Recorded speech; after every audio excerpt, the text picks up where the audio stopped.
Just few more seconds. So we're linked it to the YouTube. So to stream, okay, the YouTube is on already. So I think we can start now. So yeah. Yes, yeah. Good afternoon, and thank you everyone for joining us today. I'm Rahmat Effendi from the External Economic Relations Divisions at the ASEAN Secretariat. I'm your host today, as I will guide you throughout the sessions.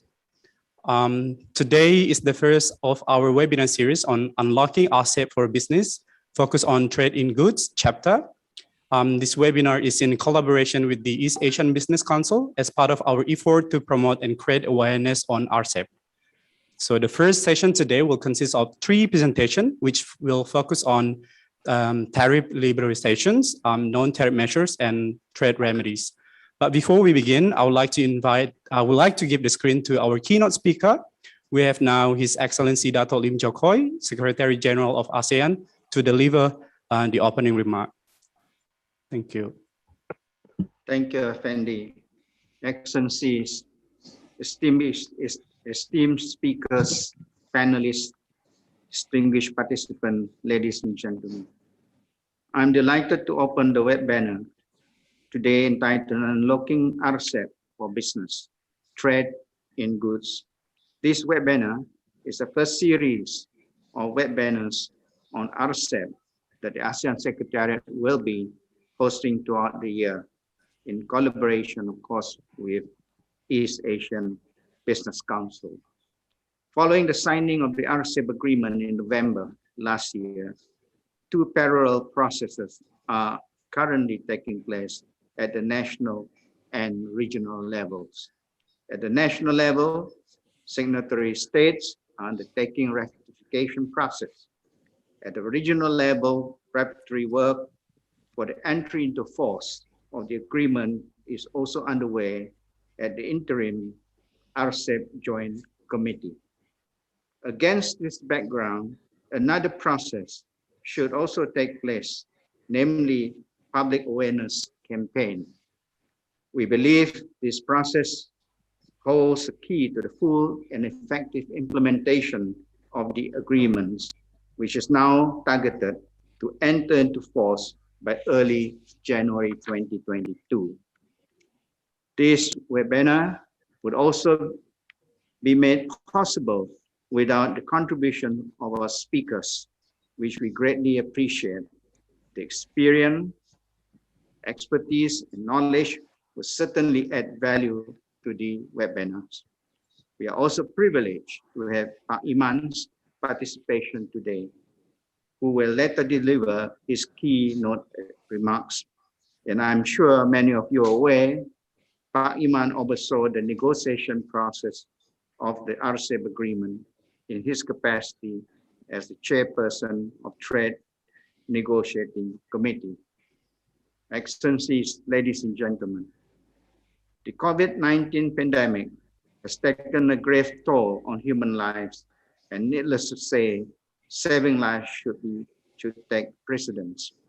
At the onset of the pandemic, ASEAN moved swiftly and introduced a number of measures to halt the spread of COVID-19, including the adoption of the ASEAN Comprehensive Recovery Framework at the 37th ASEAN Summit last year.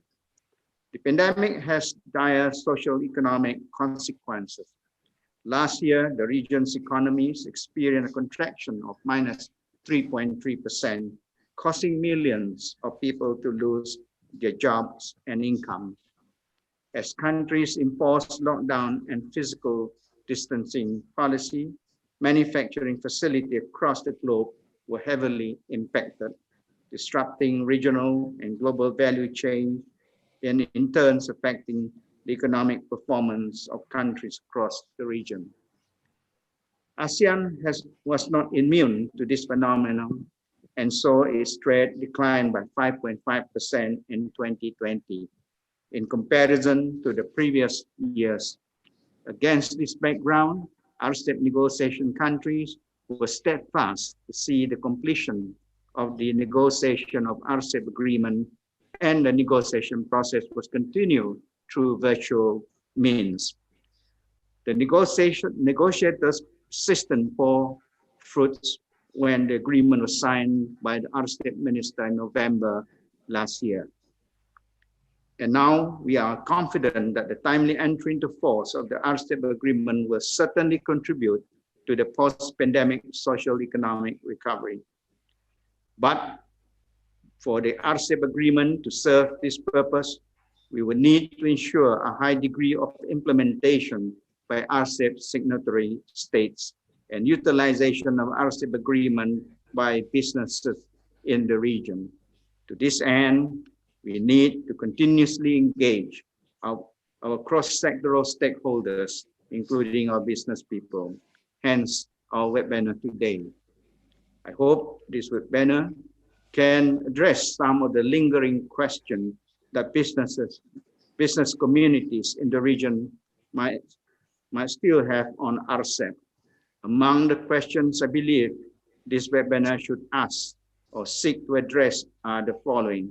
First, how the Rcep agreement benefit both MSME and large multinational corporations. Secondly, how can businesses plan for the implementation of Rcep agreement? And thirdly, what are the significant differences between Rcep and the existing ASEAN +1 FTAs, particularly the rules of origin under the Rcep agreement? I'm sure that our panel discussion today will provide us with a better understanding of this issue. I therefore encourage all the participants to make full use of our speakers present today by actively asking questions, providing comments, and food for thoughts, particularly on issues surrounding trade in goods. Excellencies, ladies and gentlemen, despite the grave challenges brought about by the pandemic, ASEAN economic outlook remains resilient. ASEAN economy is projected to grow around 4.1% this year and 5.3% next year. The positive economic outlook, however, is no reason for complacency. The risk of uneven growth looms around the corner, and the second wave of the pandemic has exacerbated the risk even further. Against this background, we need to mitigate such risks and ensure an equitable and inclusive economic growth that will narrow the development gap. In closing, I would like to wish you all to have a fruitful and productive discussion this afternoon. I hope that the business community in the region can benefit from this webinar and the follow-up. Thank you for your attention. Thank you, SJ Dato. Next, I would like to invite Pak Iman Pambagio, our former Rcep Trade Negotiating Committee Chair, to give his remark. Thank you, Rahmat, and very good afternoon to all of you. Let me first of all express my sincere appreciation for being invited to this important webinar, the first series of webinar on RCEP. Let me express my sincere thanks to the ASEAN Secretariat, Secretary General of ASEAN, His Excellency Dr. Lim Jokhoi, Deputy Secretary General, His Excellency Satinder Singh, my dear colleague Anna Robiner, Director of Market Integration Directorate, and her team at the Secretariat, distinguished speakers and panelists, and last but not least, the East Asia Business Council, who had provided support even since we were at the early stages of negotiating the RCEP. I will begin by saying that the conclusion of the negotiation and the signing of the RCEP agreement last year were quite timely. It took place against the following backdrops, which remains in place today. Trade tensions among major countries persist. WTO was and still is at odds. The merit of globalization and multilateral trading system were being questioned. Economic uncertainty continues as the COVID-19 global pandemic keeps on haunting countries all over the world, and combining the global situation and the worsening impact of COVID-19, significant numbers of business now looks at moving their business back to their home or to close proximity. All this requires government and business to make some adjustment and construct new strategies to cope with the new reality. Hence, the importance of RCEP in addition to its initial objective of consolidating the existing ASEAN Plus One FTAs. The RCEP agreements opens up a prospect for market expansion and employment generation, and offers more opportunity for business to reap the benefit from the 15 RCEP economies in the next 10 years. It is considered as modern and comprehensive in a way that it goes beyond the traditional areas of goods, services, and investment.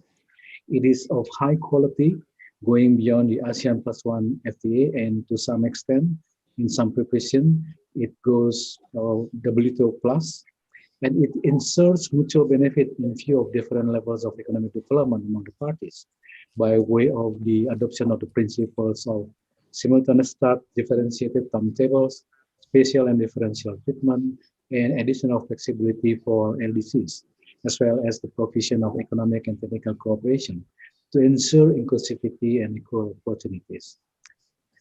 It could be considered as a balanced agreement in terms of commitments, roles, and disciplines, which bind parties to adhere to and accord priority to rules, transparency, and facilitation, as well as the primacy of rules and proper process, offer discretion and arbitrary decision-making process. And in terms of trade in goods, TIG, the agreement standardizes rules of origin, facilitates custom procedures, and will eventually eliminate tariffs on around 90% of covered products.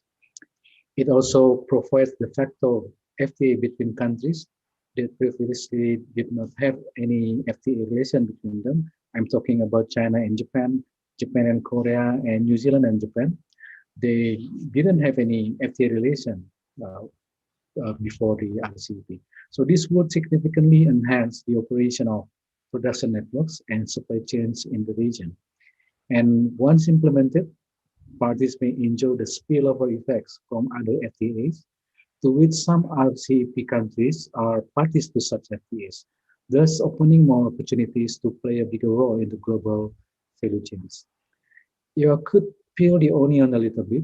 The RCEP provides access to a large market with immediate duty-free or reduced duty market access. The agreement includes prohibition on unjustified non-tariff barriers and discretionary licensing. And parties to the agreement are bound by provision relating to transparency and facilitation of rules, regulation, and custom procedures, which include clearance of goods within 48 hours, express consignment, advance warning, pre-arrival clearance, release of goods pending post-import verification, no pre-shipment inspection requirement, and the provision of STRACAP, which stands for Standard Technical Regulation and Conformity Assessment Procedures, which should follow the international acknowledged STRACAP so as not to create unnecessary impediment designed allegedly to discourage imports. Apart from the commitment directly related to the trade in goods, as I described earlier, the RCEP also requires parties to have competition laws and regulations to address anti-competitive practices. It provides for protection on IPR that goes beyond WTO TRIPS agreement by way of, among other, committing to technological protection measures and enforcement in the digital environment, as well as appropriate criminal procedures and penalties, again, unauthorized copying of cinematographic work on a commercial scale.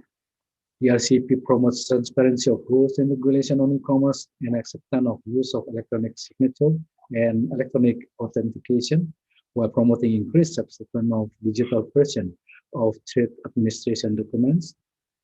The agreement promotes transparency on government procurement rules, procedures, and opportunity, and it includes provision for review to ensure that the RCEP agreement remains relevant and responsive to the ever-evolving regional and global development. With all the features above, which go beyond the existing ASEAN Plus One FTA, I sincerely believe that business in the RCEP region can significantly benefit from the agreement once it enters into force. Its role in expanding regional trade investment will be especially important in the context of accelerating the economic recovery from the unprecedented impact of the global pandemic we are facing now. I understand that some preparatory work is underway for the full and effective implementation of the RCEP agreement, but I hope that RCEP parties, individually and collectively, can hold regular information sessions for our business to familiarize with the RCEP provision. So I wish that this first session of webinar series on RCEP could provide stakeholders with a better understanding of on what has been agreed by the 15 countries in the trade in goods part of it, and for the governments and businesses to make the necessary adjustment and preparation. So once again, thank you for the opportunity given to me, and I wish you all a productive webinar. Thank you, Excellency, colleagues, ladies and gentlemen. Thank you.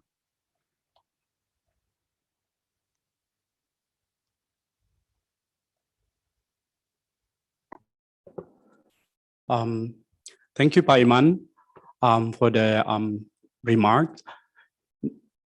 Now we all know excited to listen to our key presenter, but I would like to invite our speakers and panelists for a short photo opportunity. So now may I request for our speaker and panelists to open the camera. Let us adjust the view first.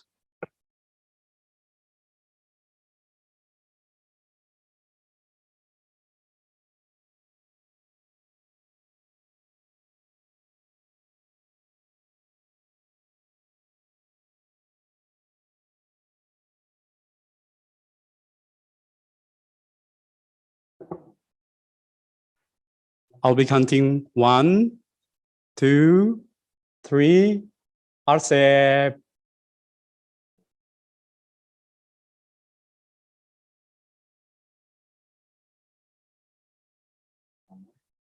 Okay. Is it okay? All right. All right. Thank you. Now, I just want to remind everyone for some of house rules. So all participant camera and microphone has been disabled. But should you have any questions throughout the session, please use the Q&A box. We will be able to answer after the panel discussions. And so without further ado, may I now give the screen to Ms. Anna Robeniel, the Director of Market Integration Directorate of the ASEAN Secretariat, to walk us through the overview of the trade in goods on the Rcep agreement. Take it away, Anne.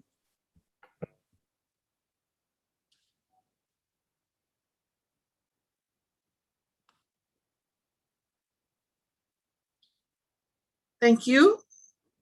Thank you, Ramat. Am I coming clear? Apologies if I encounter several, technical glitches. I'm working from home and my internet may not be stable at all times. But anyway, Dato Lim Jokoy, Secretary General of ASEAN, Pa Iman, our beloved chair of the Rcep Trade Negotiating Committee, members of the panel, Ibu Donna Gultom, Dato Suparamaniam, Dato Ramesh Kodamal, and of course Maes. Thank you very much for accepting our invitation to participate at this first webinar. We also like to thank at the outset the East Asia Business Council for partnering with us in this important event. Ladies and gentlemen, participants to this webinar, good afternoon and a warm welcome to this webinar, Unlocking Rcep for Business, which, as mentioned earlier, is the first of a series of webinars that we would be organizing as part of our effort to promote and create awareness on Rcep as we work towards having the agreement enter into force, hopefully by 1 January 2022, if not early next year. So my role for this afternoon is to actually unlock Chapter 2, or the Trade in Goods chapter of the Rcep agreement. I listened to Dato Jokoy's 3 questions But for this particular presentation, by the end of this presentation, I mean, as you would see in the outline, I should be able to walk you through the TIG chapter by giving you a brief overview, highlighting on the key commitments and obligations that all 15 signatories to the agreement has made. I would be navigating Annex 1 of the Rcep agreement, which is basically the schedule of tariff commitments or the preferential tariff treatment in Rcep. And last but not the least, and I think most important of all, we would be unlocking Article 2.6 of the TIG chapter, which basically is the tariff differentials provision. In the next slide, please, let's go first to the overview. We would see that the TIG chapter itself has two sections. Section A, which is on the general provisions on market access. It covers articles 2.1 to 2.15. And then section B, which is a non-tariff measures, which covers article 2.16 to 2.21. Of course, 2.16 to 2.21 will be covered by my colleague later on when he talks about non-tariff measures. So what are, if I may go to the next slide, which are key commitments and obligations, I would really not dwell so much on what each specific articles or what the specific provisions of each articles are, because most of them are actually very straightforward. But just allow me to highlight the key commitments and obligations that the 15 signatory countries have made under Rcep. The first one is national treatment. I think most all FTAs that ASEAN entered into have national treatment provisions, which means that any good or any Rcep good from any Rcep country that enters into the territory of another ASEAN country or Rcep country should be given the same treatment as it would give to the same good that is produced domestically. So basically, no discrimination. Commitment number 2 is tariff liberalization. When we talk about tariff liberalization in Rcep, we do not mean just tariff elimination, because as you would see, if you would look closely into the schedules, tariff reduction, a lot of, well, should I say, almost all tariff lines have been committed to tariff liberalization, a significant amount of which is for tariff elimination and also tariff reduction. Next slide, please. This one, for most of RPCs, as I mentioned earlier, except for the least developed ASEAN member states, and to a certain extent, China and Korea, more than 65%, as you would see in that gray bars, more than 65% of all goods would have their tariffs eliminated upon entry into force of the agreement. And the ultimate objective is basically to achieve tariff elimination on at least 90% of all goods by the end of the transition period that they have committed to. There are goods that are classified as sensitive, and those are the goods that are in the blue bar, I mean the other blue bar, these goods will be the ones that will be subject to some form of tariff liberalization, mostly in the form of tariff reduction. And those in the green bar, a very tiny percentage of all tariff lines, are those that have not been committed to any tariff liberalization. Now, the next slide would actually compare the level of tariff liberalization, elimination, if I may say, compared to in Rcep compared to the ASEAN +1 FTAs. Of course, we all know that the ANZ FTA still has the highest degree of a tariff elimination among the ASEAN +1 FTAs, followed by ASEAN China, ASEAN Japan, and ASEAN Korea are almost of the same level. India has the lowest, which is 80%, and Rcep, we are covering only 92%, at least at the first instance. And I guess when we listen to this presentation, we would know why it's only 92% and not even as high as what we have given or what we have in ASEAN, Australia, New Zealand FTA. So going back to the key commitments and obligations, we have commitment number 3 is basically on the next slide, please, Matt, is a commitment to eliminate agricultural export subsidies in line with the Ministerial Declaration of December 19, 2015. If you look at the other ASEAN +1 FTAs, I think it's only Rcep where it is clearly provided for, I mean, in terms of the elimination of agricultural export subsidies, only Rcep has this one. Of course, we also have a commitment not to adopt or maintain any NTM on the importation and even exportation of goods except when allowed under the WTO or in accordance with your WTO rights and obligation. There is also the general elimination of quantitative restriction. That means import-export prohibition, quotas, only in accordance with the WTO rights and obligations would they be allowed. And number 6 would be the transparency in the application of import licensing procedures. Commitments 4, 5, and 6 will be discussed in that session covering NTMs.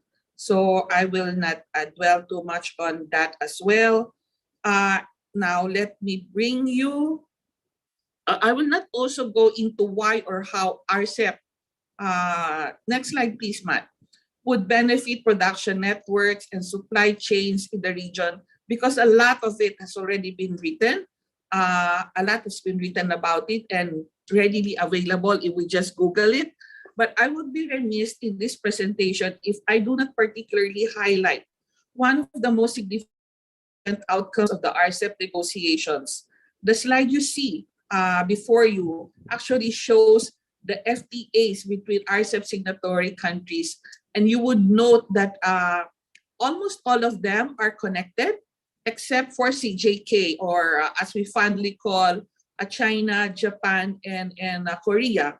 So in fact, Rcep created a de facto trilateral free trade arrangement or agreement between China, Japan, and Korea. And in this trilateral arrangement, South Korea and Japan will progressively eliminate tariffs on some 83% of goods that they trade with each other.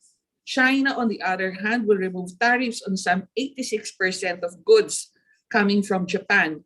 Considering that Rcep is the first trilateral arrangement among these 3 Northeast Asian countries, the level of tariff liberalization could be considered as high enough or fairly decent and bodes well for the regional supply chain, particularly in industries such as the automotive and the electronic industries. Let me now go to the crux of this presentation, which is basically navigating Annex 1 of the Rcep agreement. Because as I mentioned earlier, Articles 2.1 to 2.21 of the Rcep agreement are in most respects straightforward and self-explanatory. But the biggest challenge when it comes to Rcep trade in goods is really understanding Annex 1, which contains the tariff commitments made by each signatory state. But let me first start with how signatory states schedule their tariff commitments. But before going into the nitty-gritty of those commitments, let me mention this. The tariff reduction schedules in Rcep were developed and negotiated based on HS 2012. HS means Harmonized Tariff Nomenclature. It is a tariff classification that's being used by the WCO, or the World Customs Organization. But given that all signatory countries are now implementing HS 2017, efforts are underway to transpose the various TRS to HS 2017, and this we hope to complete in time for the entry into force of the Rcep agreement. You will see later on that in the schedules, you will notice that instead of actual years, you will see just year 1, year 2, year 3, year 4, etc., etc., etc. And except for, which I should highlight that except for Indonesia, Japan, and the Philippines, year would actually mean from the date of entry into force of Rcep until December 31. And then henceforth, the 12-month period would start on January 1 of the next year. In the case of Indonesia, Japan, and the Philippines, entry into force until March 31 of that year, and then henceforth the 12-month period would start on April 1 of that year. Just to illustrate, so that we have a clear understanding of how this will be implemented. Assuming that Rcep enters into force on February 14, 2022, for Singapore, Thailand, Vietnam, Brunei, Cambodia, and Laos, we need at least 6 AMS and 3 AFPs, China, Japan, and New Zealand. So these 6 or 9 countries have completed the ratification process and has notified the depositary, which is the ASEAN Secretariat. Therefore, Rcep enters into force on February 14, 2022. So what would be the applicable rates for these countries? So except for Japan, the tariffs in year 1 for those countries where the agreement has entered into force would be applied until December 31, 2022. Year 2 would then commence on 1 January 2023 and then until December 31, 2023. And then that would move on to year 3, 4, 5, 6, and so on and so forth. For Japan, year 1 would be applied until March 31, 2022. And year 2 would start from April 1, 2022 until March 31, 2023. So that's how it goes. And why Japan has April 1, it's basically they use their fiscal year for scheduling their tariff commitments.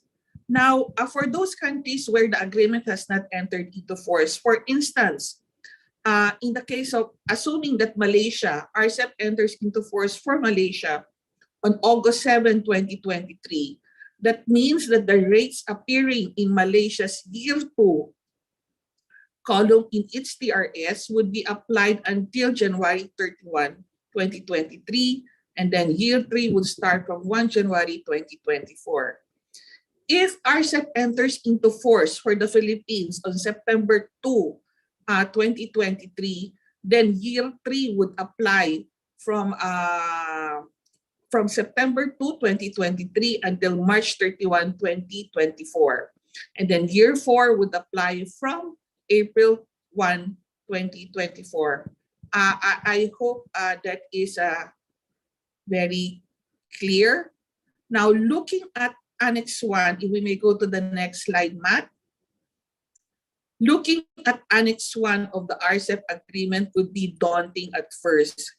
And this is basically because the schedule of tariff commitments in the ASEAN +1 FTAs, where parties only have one single schedule that is applicable to all the other countries, or what we call a common concession, that is not what happened in Rcep. Rcep allowed for multiple schedules because we cannot overemphasize enough the divergence in the development or the levels of development of the countries that participated in the negotiations, which actually translated into different national interests, different sensitivities, different trading partners vis-a-vis each other. And because of this, tariff commitments had to be differentiated as well and could not be avoided. And this has resulted to 4 different approaches to scheduling tariff commitments. So as you would see on the screen, there are 7 countries or 7 signatories who have only one tariff reduction schedule that is applicable to all parties: Australia, Brunei, Cambodia, Laos, Malaysia, New Zealand, and Myanmar. Now, Vietnam, Indonesia, Korea, and China have separate tariff schedules for each of the parties. Singapore, because it has committed to bind 100% of its tariffs, which currently have MFN 0 upon entry into force, you would not see in Annex 1 a tariff reduction schedule for Singapore. As for the other remaining countries, if we will go to the next slide, Thailand and Japan, sorry if the numbers are very small, that is actually a screenshot from the TRS itself. So for Thailand and Japan, they only have one single schedule. But the differentiated tariff treatment, you would see in that last column, in the remarks column, you will see what are the corresponding tariff commitment that they have made to the countries that are reflected in the column. In the case of the Philippines, if we go to the next slide, the Philippines has one schedule, but it has a separate section for tariff differentials. That's why if you would look at the remarks column at the last, you would be referred to that section where a corresponding tariff commitment has been made to that particular country reflected in that last column. So clear so far?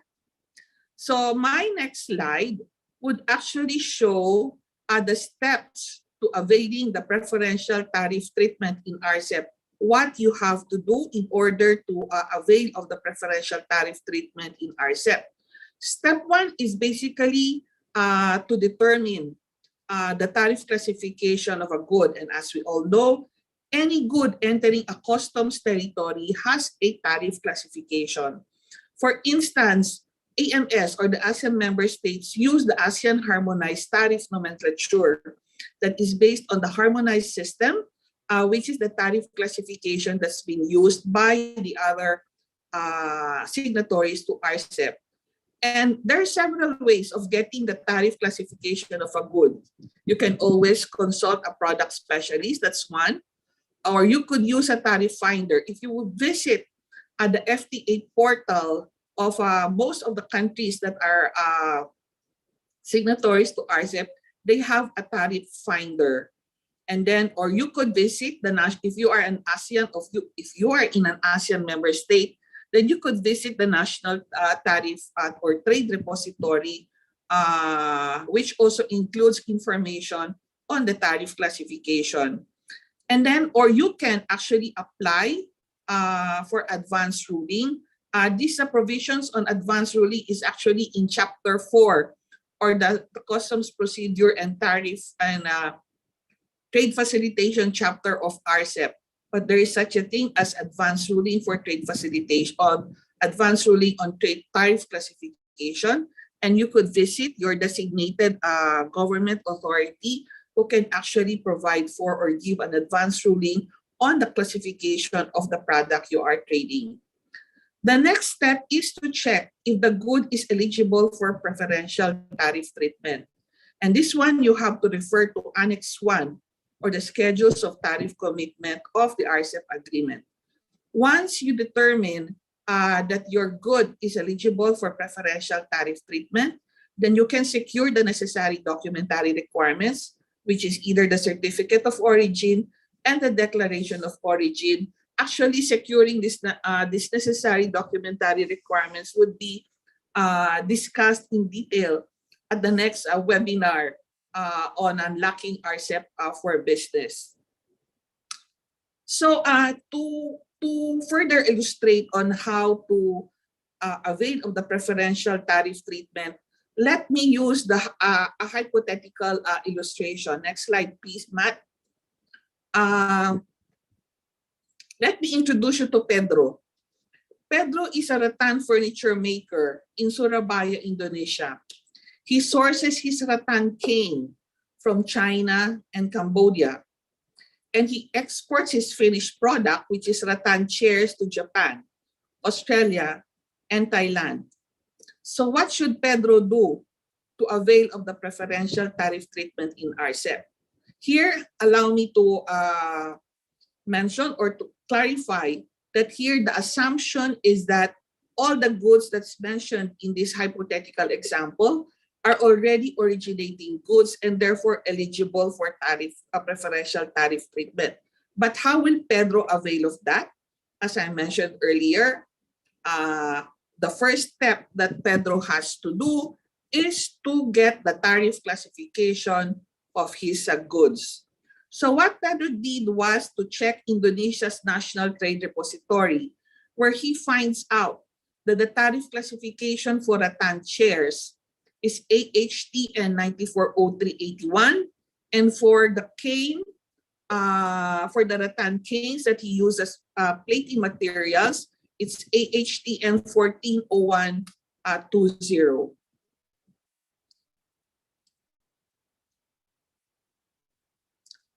Now, the next step, now that he has the tariff classification, he has to check Annex 1 of the tariff, Annex 1 or the schedule of tariff commitments. For the cane materials, he would have to look at the tariff reduction commitments or the TRS of Indonesia, because he would be importing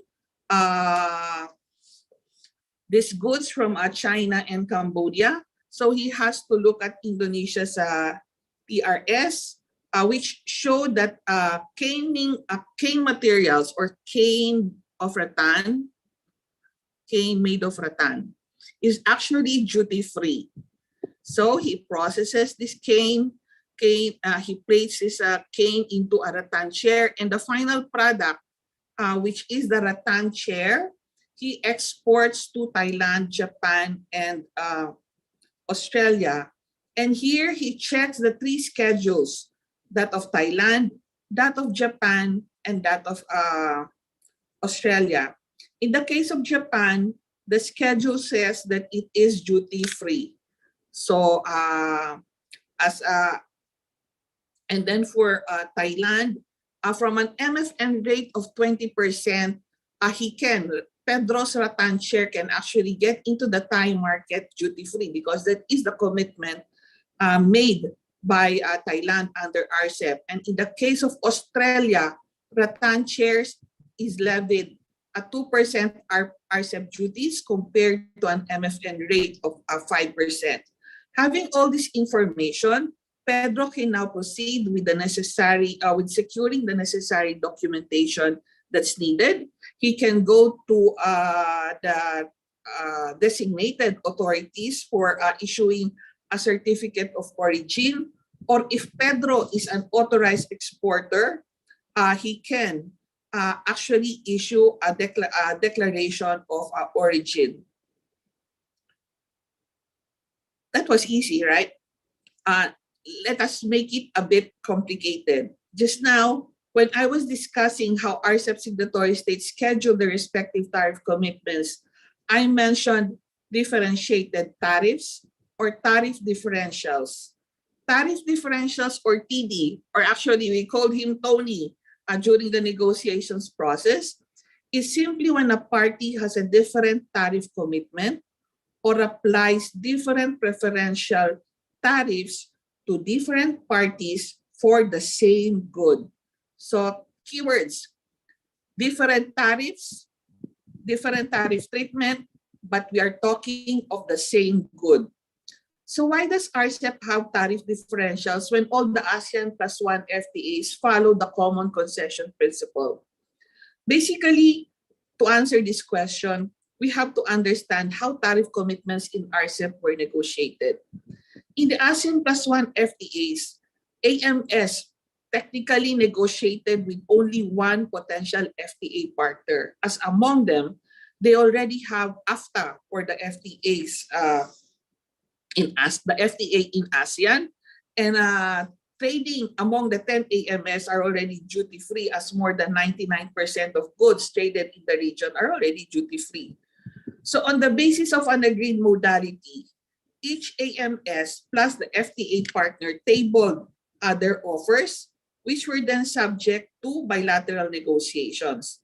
But while that is the approach, there is this understanding that any commitment or any outcome of that bilateral negotiations should be applied to the rest of the ASEAN member states. That's why we were able to come up with this common concession.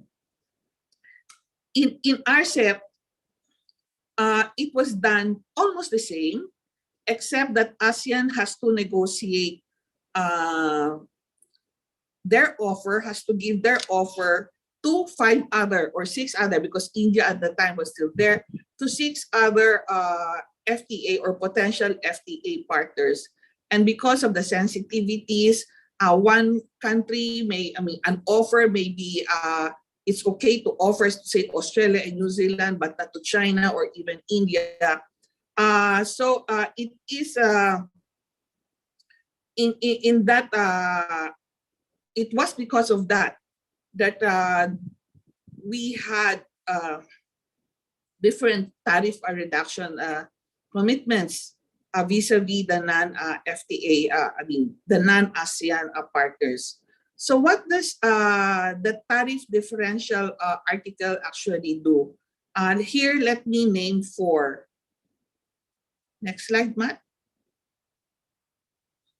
First, it establishes the understanding that all originating goods, even if subject to tariff differentials, would be eligible for preferential tariff treatment, provided that the exporting country is the Rcep country of origin.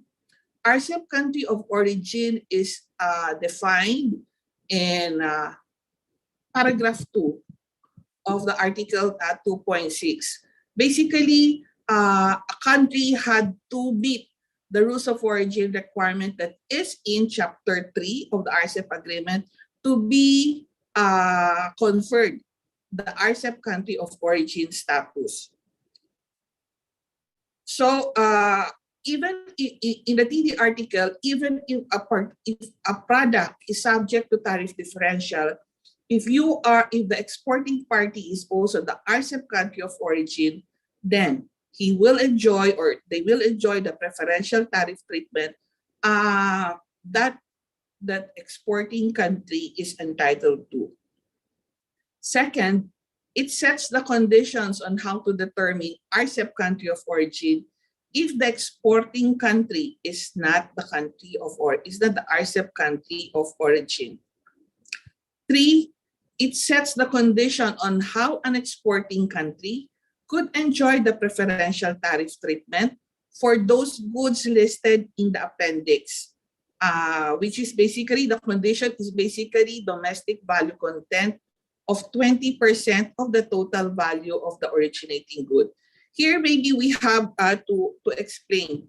Annex Article 2.1 has an appendix which lists down all those for each country concerned, about 100 tariff lines that would be subject to these additional requirements or conditions for an exporting party to be able to enjoy the preferential tariff treatment. It doesn't mean to say that only those 100 tariff lines are subject to TD, because if you look at the schedules, there are actually more than 100 tariff lines that are subject to tariff differential, except that only those goods appearing in the appendix are subject to these additional requirements in order to be able to enjoy the preferential tariff treatment. The 4th item here in the, that you see on what TD article do or does is that it sets the preferential tariff treatment that the importer could claim if the exporting country is not the Rcep country of origin. So as I mentioned earlier, if we may go to the next slide, Rcep in negotiating the Rcep tariff commitments is actually the same as the principle that we have followed in the +1 FTAs. But basically, just to illustrate how tariff differential works, Matt, what happened to your screen?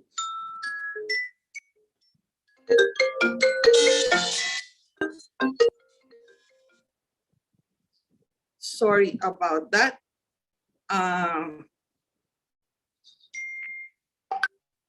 But basically, the tariff differential article seeks to address or the issue pertaining to circumvention. If you would look at that, if you would look at this slide, for instance, let me refer to as an example to cotton blouses, short blouses, open shirts, and similar shirts. That Japan has a different tariff treatment. So in the case of except for China and Korea, we all know they have a separate arrangement with Japan and with China and Korea. The commitment of Japan is duty-free from entry into force of the agreement. With regard to China, however, the zero duty would only be applied from year 16. And for Korea, the commitment of Japan did not make any tariff commitment at all for this particular item with regard to Korea. So circumvention occurs when, for instance, there is this Korean or this Japanese importer who wants to enjoy preferential tariff treatment even if his good is coming from Korea. So because Korea cannot enter the Japanese market at a duty-free, it would pass through the Philippines and go to Japan because the Philippines can enjoy or enjoys duty-free treatment for that commodity. So that is what we call circumvention. Let us not confuse this with direct consignment because they are totally different concepts. Circumvention is basically trying to go to a market, passing through another country in order to make or in order to avail of a more preferential market access treatment. So to illustrate, probably this is getting to be confusing, but allow me to elaborate by having yet another hypothetical illustration on how tariff differential in Rcep works.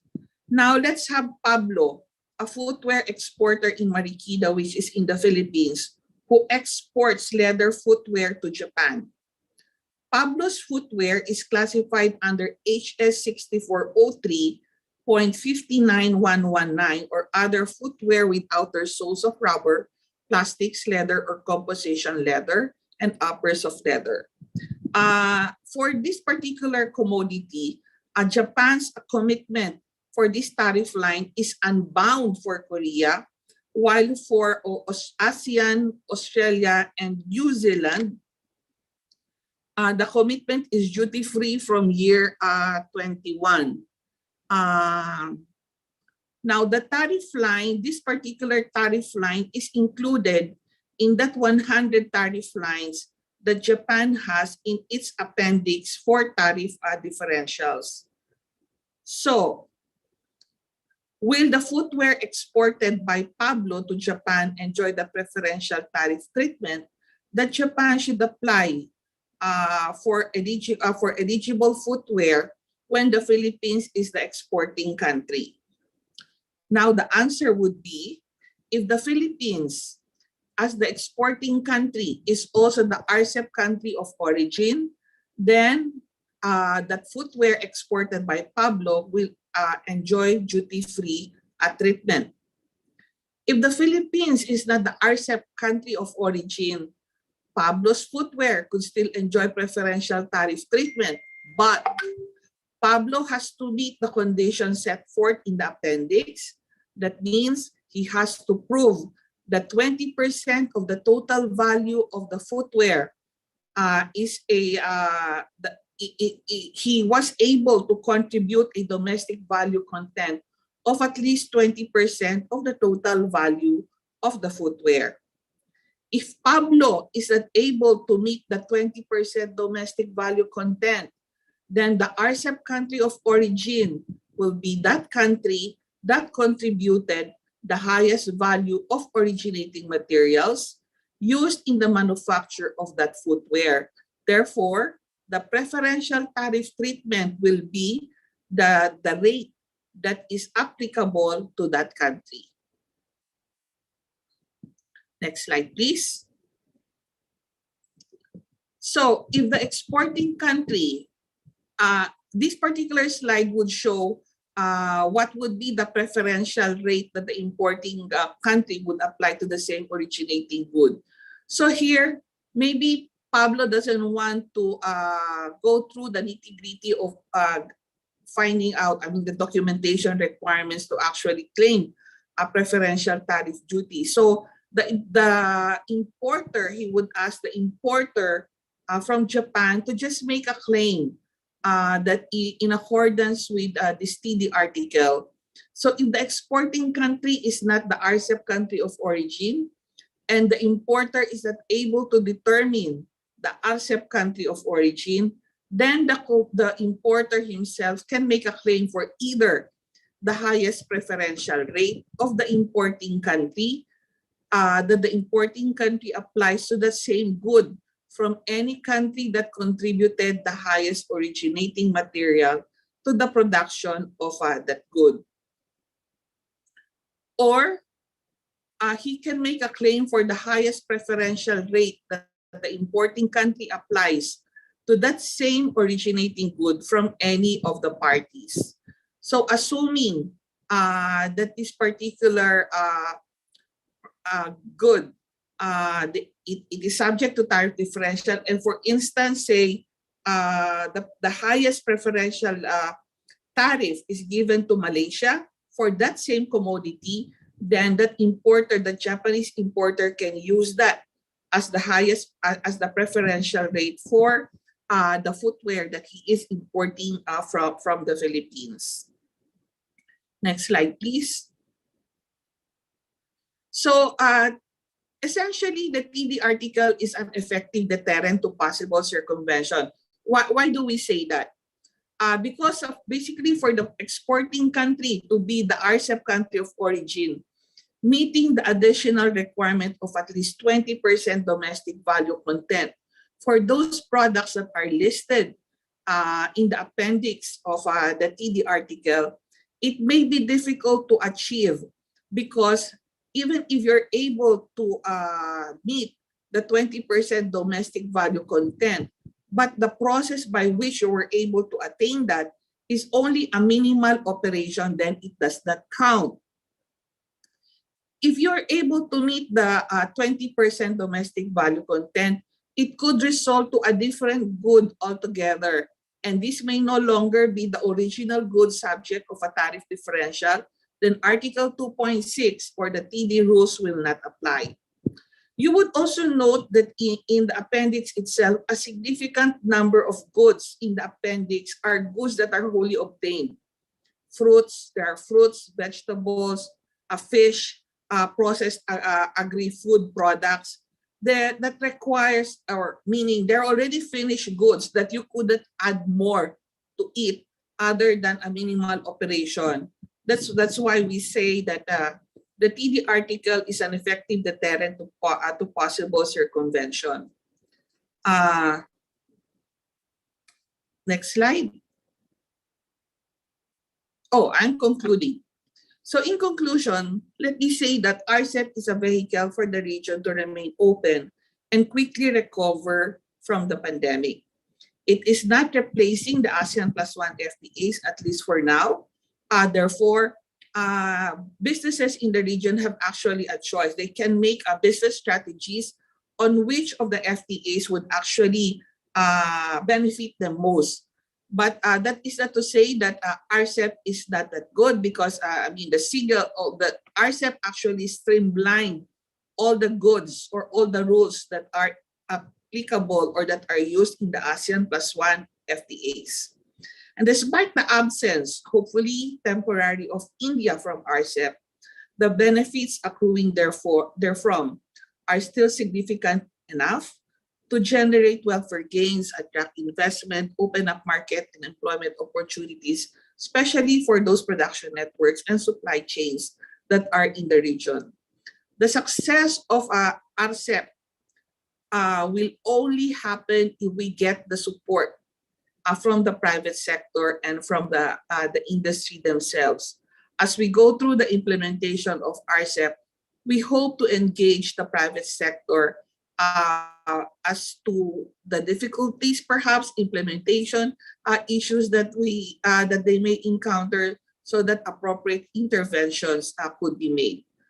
With that, allow me to say thank you, and I think we have we have a session for questions and answers, which I may answer later on.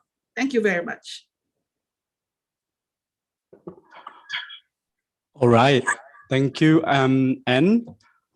So for the next speaker, we have Mr. Brasuka Gumilang Sujana, the head of External Economic Relations Division at the ASEAN Secretariat.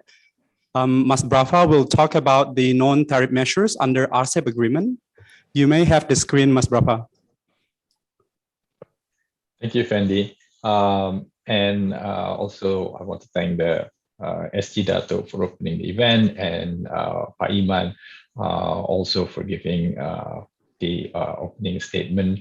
Coming after Anne and Pak Iman is always a tough act, because they were involved quite closely with Rcep negotiations from the beginning until the end. Whereas I was privileged enough to help backstop a small part of it, which is customs procedures chapter, for I think for 2 years until it was concluded, at least until the negotiations were concluded.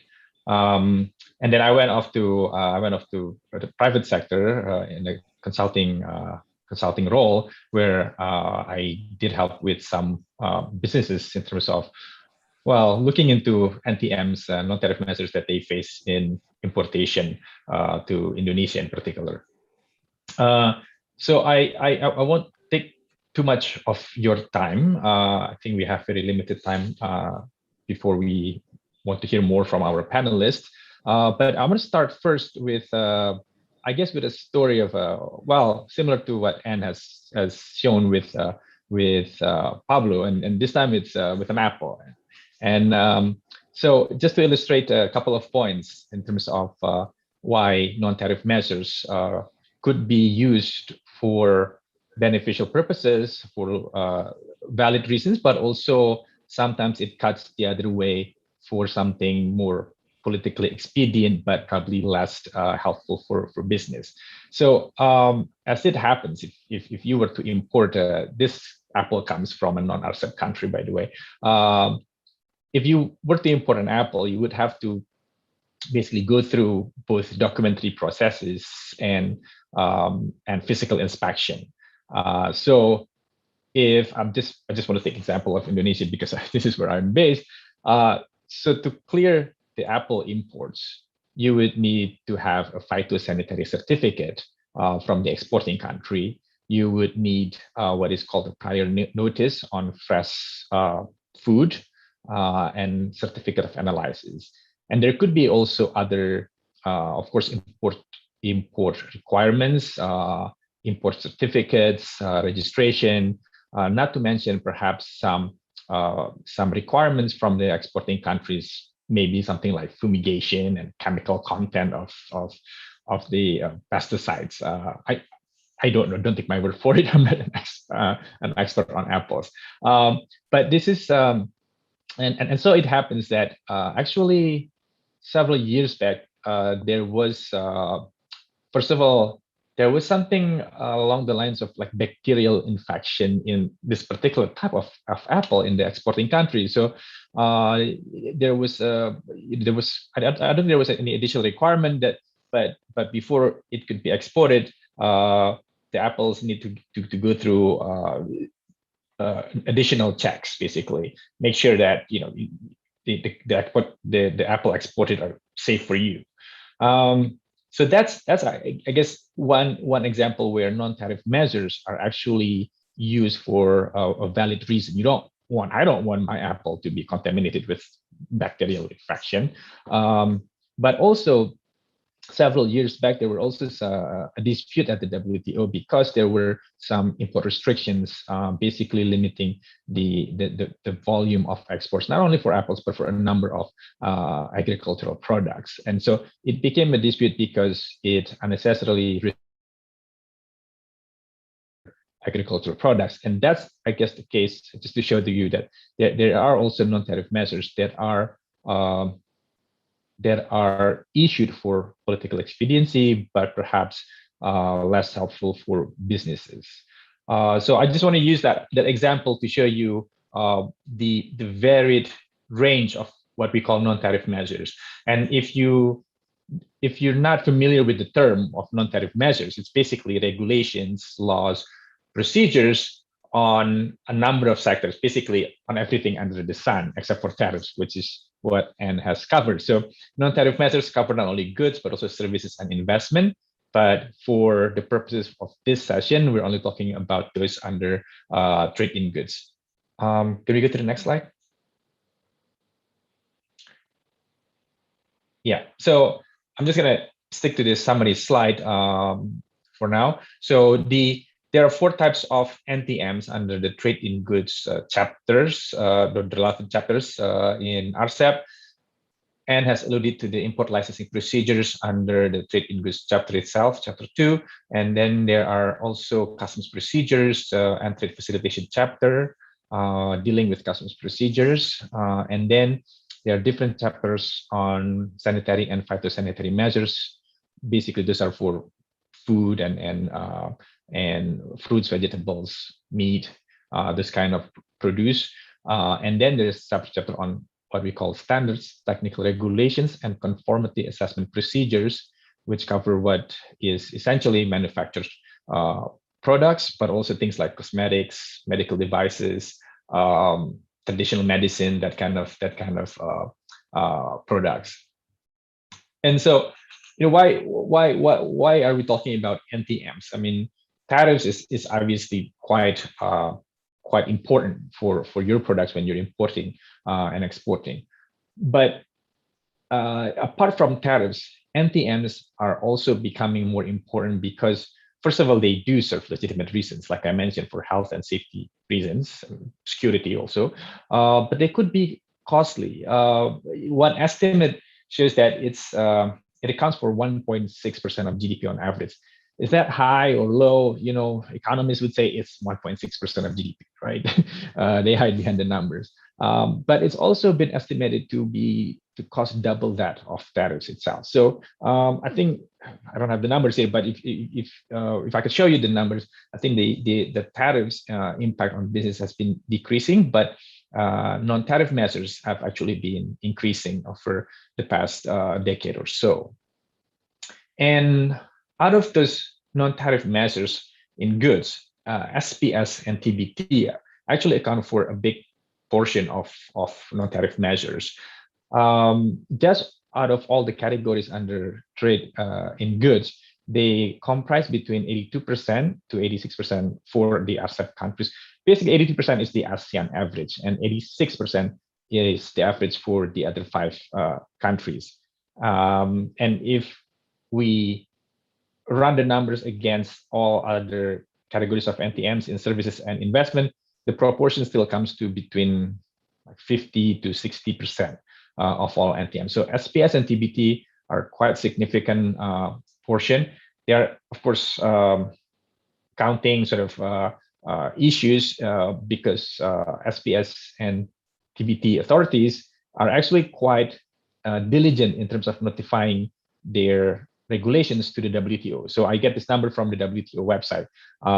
And other authorities, they may not be aware of the obligation to notify the WTO. So it shows that the authorities in charge of SPS and TBT are quite compliant in terms of notifying their regulations to the WTO, and their regulations should be relatively easy to find because they have been notified and published both domestically and at the WTO. Now, NTM is not, like I mentioned, they're not barriers, they're not bad in itself. And looking to the future, they're likely to increase because of economic complexity. In fact, in fact, the higher income countries would have more NTMs compared to lower income countries because they have more products to regulate, they have more types of services to regulate, products that don't exist 5 years ago or they don't exist now, they might appear in 5 years' time. But they also may lack certain transparency. Not all agencies publish their regulations. In terms of implementation, there could be consistency issue and also predictability. Certain importers, for example, may receive different treatments when they import apples this month and then another crates of apples next month for various reasons. So this is where Rcep is trying to help, is in terms on across all these chapters. If I can summarize, is that Rcep is trying to help with transparency, improving transparency, consistency, and predictability. And how do they do this in Rcep?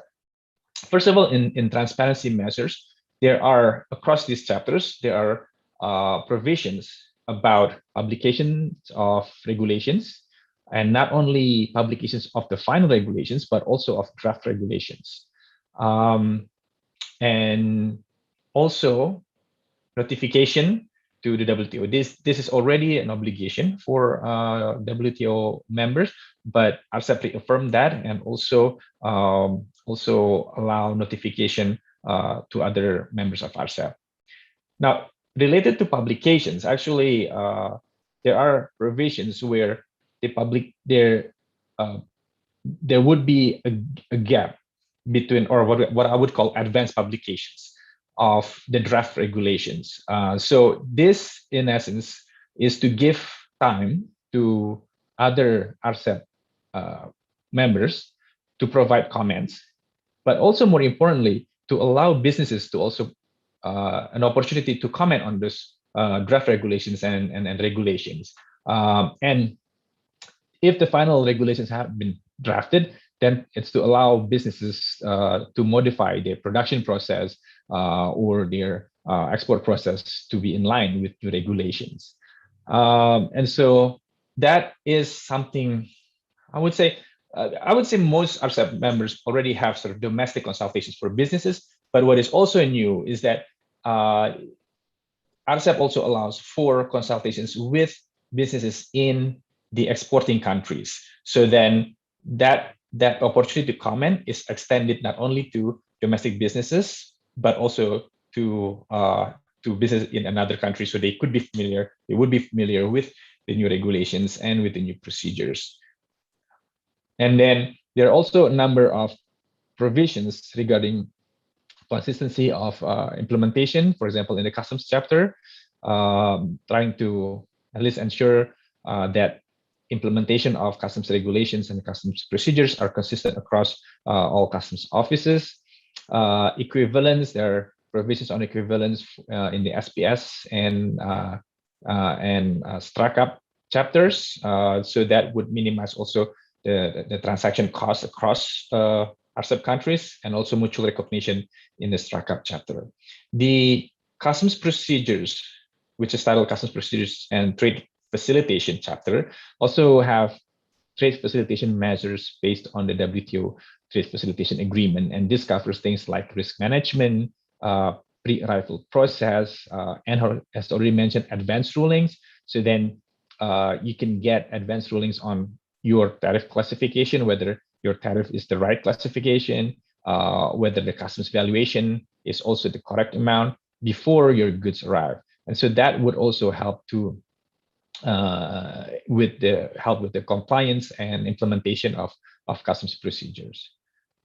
In all, without going into too much details of the specifics, I would say that Rcep would help in terms of the NTM provisions, would help in reducing the information cost. I mean, there will still be compliance costs, of course, and transaction costs in terms of whether you use customs agents, or customs brokers, or you use local importers somewhere versus establishing your own subsidiary, for example.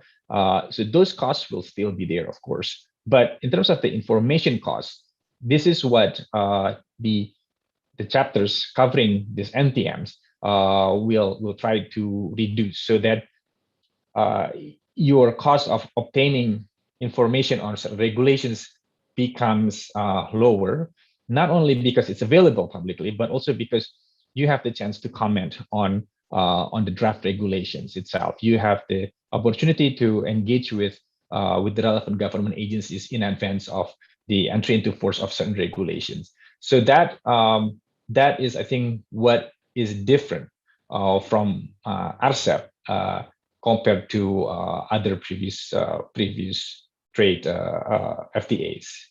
Let me stop there. We have, the other slides are basically covering the specifics of these 4 items.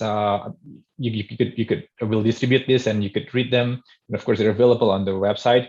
But just want to give you a headline sort of snapshot of what the non-tariff measures provisions in Rcep cover. So let me just stop there. Thank you.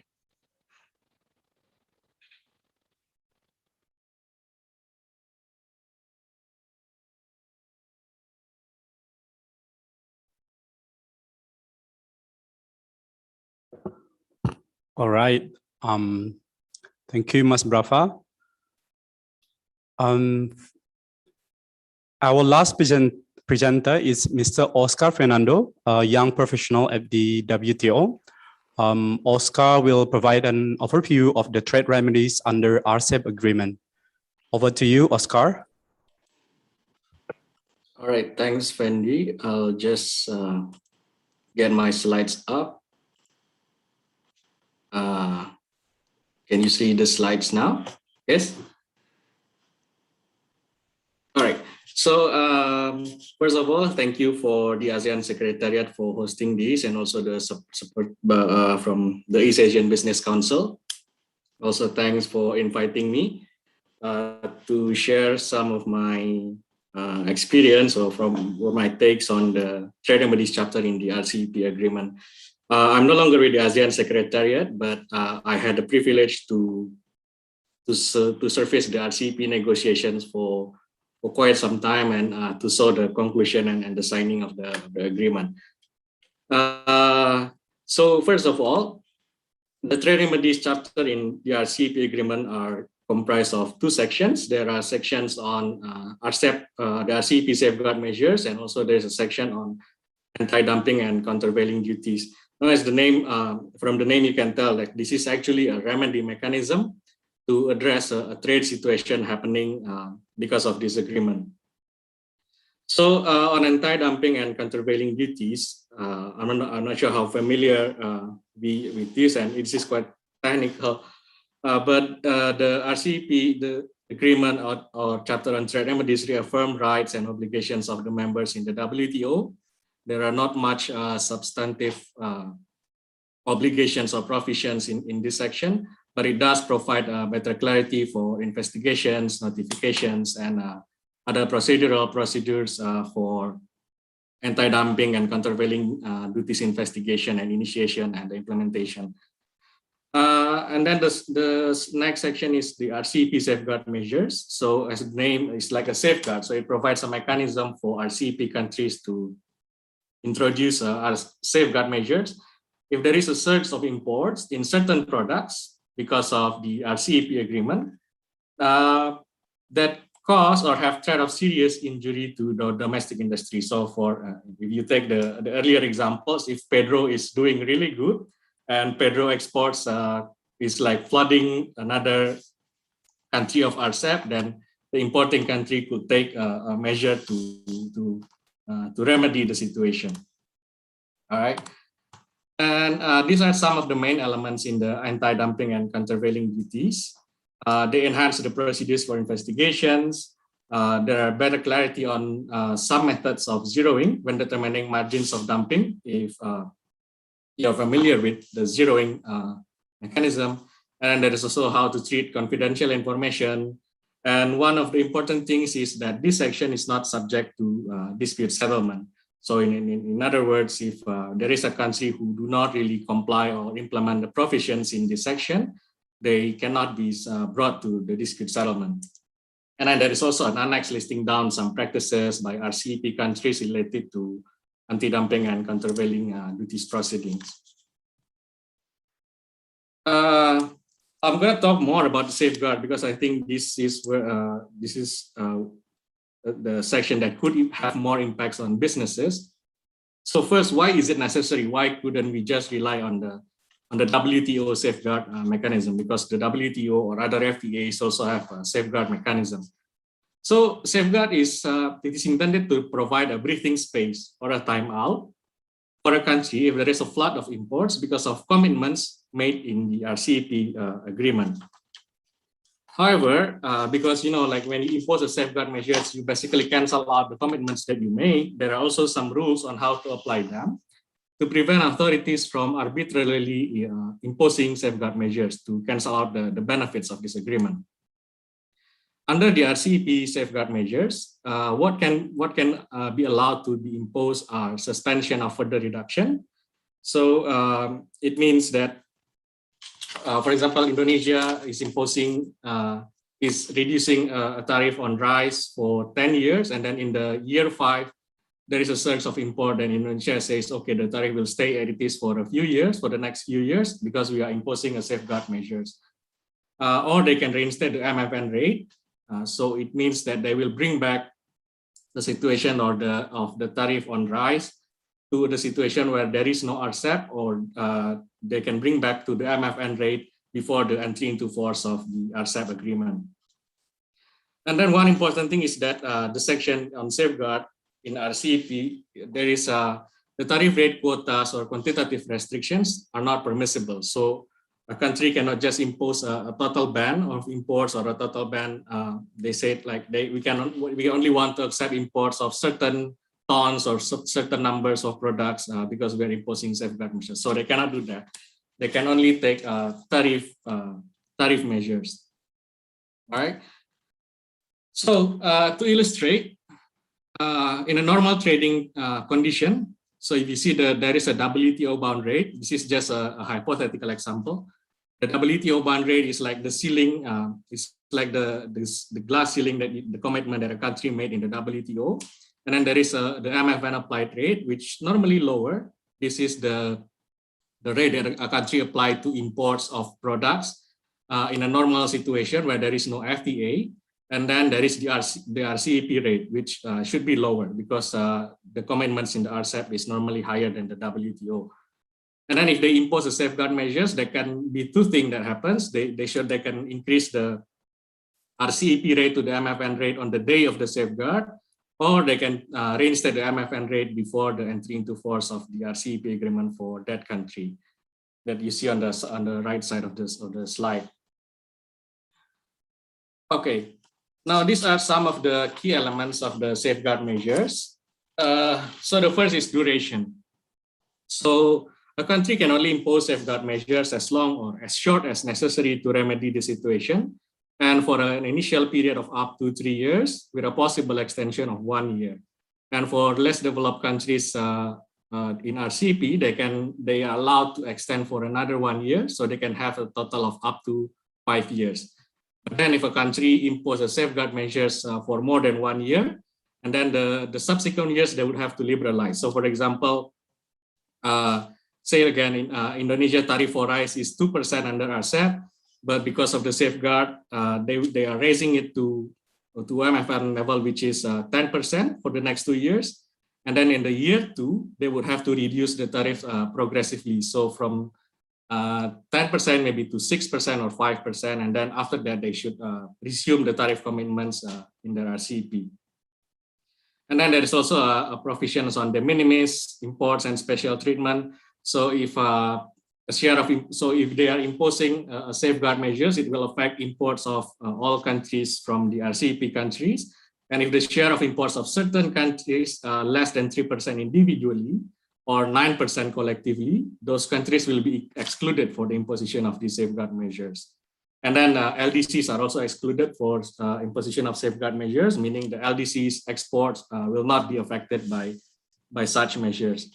And then there's also a provision on compensation where if a country imposes safeguard measures under Rcep, then they will have to provide compensation to affected countries to maintain the level of trade, so to maintain the balance of trade between those countries, so not to disturb the situation, the economy. And then there is provisional safeguard measures. There are also like provisions on notifications, consultations, and investigation procedures, right? And then to compare the RCEP and the WTO safeguard measures. So the first is, why is it necessary, is because the reasons or the cost for imposing an Rcep safeguard measures. So if you want to impose an Rcep safeguard measures, the reason or the cost should be the commitments of this country in the RCEP agreement. Well, if you want to invoke the WTO safeguard measures, it should be because of the commitments of this country in the WTO. So in a way, you cannot, the country cannot invoke WTO safeguard measures to address a surge of imports or an injury to the domestic industry that happened because of the RCEP agreement, and the other way around. All right, and then the duration is different. For RCEP, it's 3+1, and then another one for LDCs, and then the WTO it's longer. And then the form of safeguard measures are also different. In RCEP, you can only use the suspension of tariff reduction or elimination, or you can go back to MFN rate. While in the WTO, there is no explicit rules on how high the tariffs can be raised when they impose safeguard measures. And also in the WTO, there are rules on how to manage the quota. If the country choose to apply quota or quantitative restriction as their safeguard measures. And then the affected parties are also different, of course, because the RCEP safeguard measures will only affect originating goods from RCEP parties, meaning they will only affect those goods that are traded under the RCEP framework. While if you invoke the WTO safeguard measures, it's probably going to affect all the WTO members. And then the de minimis requirements are also different. The RCEP only exclude LDCs, while the WTO safeguard mechanism, they exclude developing countries and LDCs. And then the period where you can use the safeguard or you can invoke the safeguard is also different. So in the RCEP, earlier Anne talked about the tariffs commitment, and then the commitment will phase out actually not just during the entry into force, but it can take to 10, 15, or 20 years of the agreement. So in RCEP, a country can invoke the safeguard up to 8 years after the phase out schedule of that goods. So for example, for if we are talking about rice, maybe the phase out will end in the year 10, and then that means the country can invoke safeguard on rice on the year 10 up to 8 years after that. So like 18 years after the entry into force of the agreement. While in the WTO, there is no specification, there is no explicit rules on this, which make the WTO safeguard is sort of permanent. You can invoke it anytime. And then there's the technicality. So maybe this is like a hypothetical examples where it's like some illustrative scenarios where RCEP safeguard measures cannot be introduced because of all the elements that were said earlier. So the first one, for example, I'm using Indonesia because I'm from Indonesia. So Indonesia saw a 300% increase of imports in coffee beans originating from Brazil in the past 1 year. So in this case, Indonesia cannot introduce a safeguard measures under RCEP because Brazil is not a party to the RCEP agreement. So they would have to resort to other mechanisms, to the WTO, or if Indonesia has an FTA with Brazil in the future. And then the second example is, for example, Indonesia saw a 500% increase of imports in chicken from China in the past 1 year, but Indonesia did not actually make a tariff commitments for chicken in RCEP. So in this case, Indonesia cannot also impose or introduce a safeguard measures because the surge of imports must have been occurred not because of the commitments of Indonesia on chicken in the RCEP, because Indonesia did not make any commitments on chicken in the RCEP. And then the third example is, for example, Indonesia saw a 500% increase of imports in rice from Japan between January to December 2040. But then Indonesia's commitment for rice in RCEP agreement actually phased out for Japan in 2030. So in this case, Indonesia also cannot introduce the safeguard measures because Actually, Indonesia can only invoke safeguard measures for rice up to 8 years after the schedule is phased out. So in this case, up until 2038. So 2040 is too late now, right? And then the last example is if Indonesia saw a 300% increase of imports in semiconductor in the past 1 year, but then actually Indonesia does not have domestic semiconductor industry. So in this case also, it's difficult for Indonesia to introduce this safeguard measure under RCEP because there is no element of injury or there is no threat of serious injury because there is no domestic industry that is hurting or a situation that Indonesia needs to remedy, right? Now, another example is an illustrative scenario where RCEP safeguard measures may be or could be introduced, right? This is a hypothetical simplified examples. So for example, RCEP enters into force for Indonesia in June 2022. And then between December 2023 and December 2025, Indonesia saw an increase in the imports of rice from Thailand, Japan, and China, each more than 250% up to 550% under the RCEP agreements. So it means like these countries, the imports from these countries under the RCEP agreements are increasing significantly. And then the share of imports of other RCEP countries is less than 3% individually and less than 9% collectively. And then also Indonesia did make a tariff commitments in RCEP for rice, which is phasing out in 2030. And this thing happens, the surge of imports happened between 2023 and 2025, right? So the period falls under the phase out period of Indonesia for rice. And then Indonesia also has a relatively big rice industry. However, during the concerned period, the sale of domestic rice in Indonesia has generally declined by more than 50%. And then the stock of rice in the warehouse of some big rice farmers in Indonesia have increased by 100%. And then in this period, many small rice farmers have gone out of business because they cannot compete with the imported rice, right?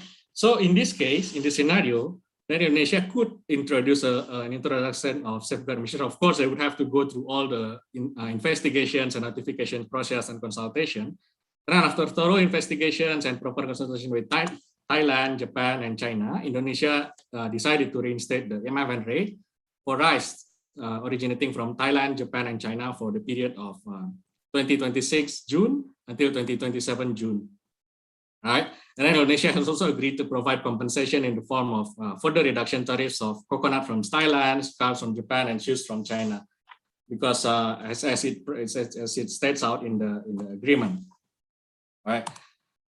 And then the last thing to conclude my presentation is like, what if your business is the one affected by the trade remedies actions, right? What if your business is threatened by a surge of imports because of the RCEP agreement? Or what if your businesses are the one you're exporting and then you are experiencing a trade remedies measure or safeguard measures in your exporting market? Then what you have to do is like, because these measures are imposed by governments, so you would have to notify and consult your authorities. You need to talk to them like, see, my business are being threatened, or my exports are experiencing safeguard measures and such. And you also need to cooperate with authorities during the proceedings, because you will need to provide a lot of data. You will need to provide what are the evidence that your business is threatened or you are experiencing injury and other things.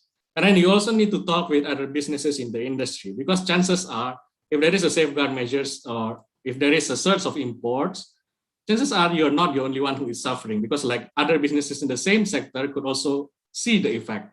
And the more businesses or the more companies raising or notifying the governments about this, the more attention you will get from the government. You know, it raises the level of seriousness of your case. I think I will stop here. That will be my presentation. Thank you.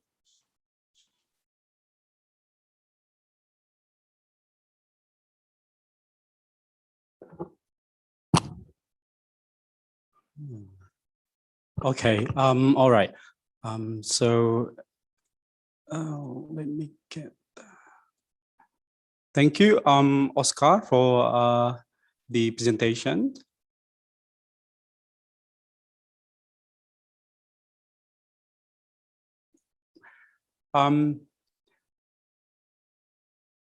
Now, we will be moving on to the next part of the program. We have panel discussions, and then for these sessions, I would like to invite Ms. Maria Esperanza Alconcel, our senior expert on trade, international trade. Maes will be our moderator for the panel discussions.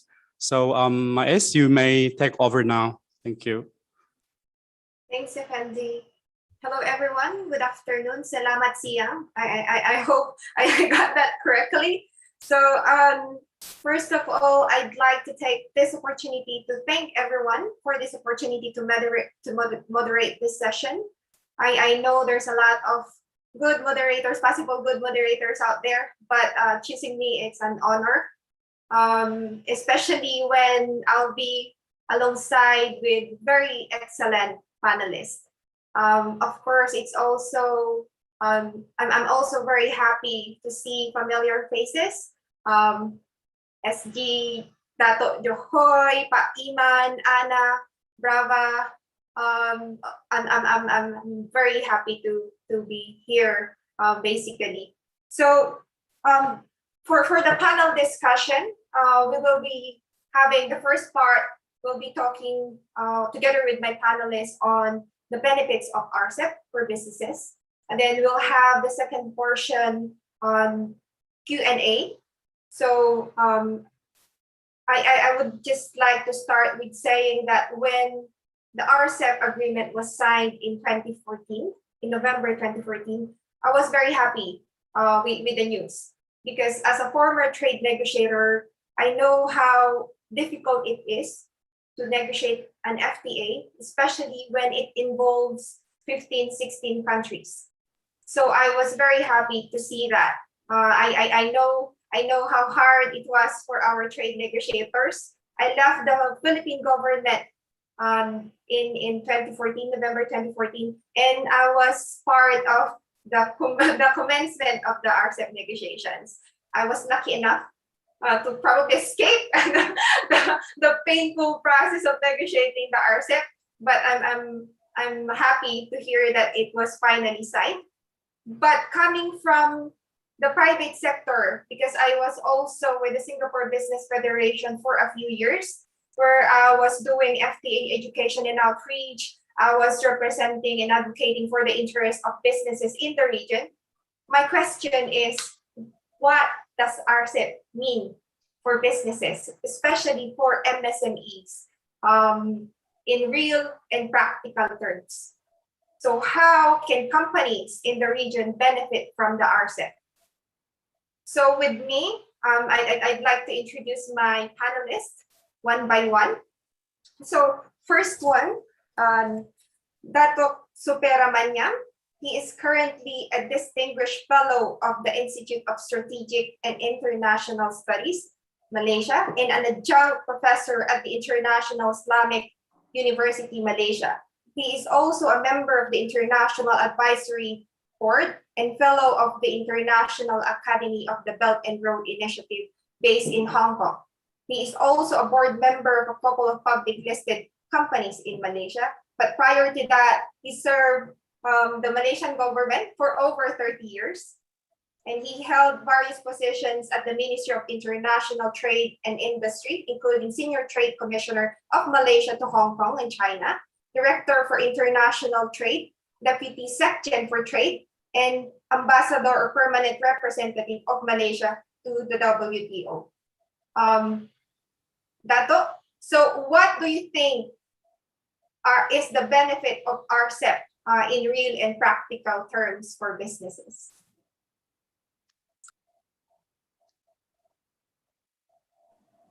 Yeah, thank you very much, Maria. Maria, Mice, whatever. And I'm meeting you for the first time. I'm sorry, if I'm not able to get your name right.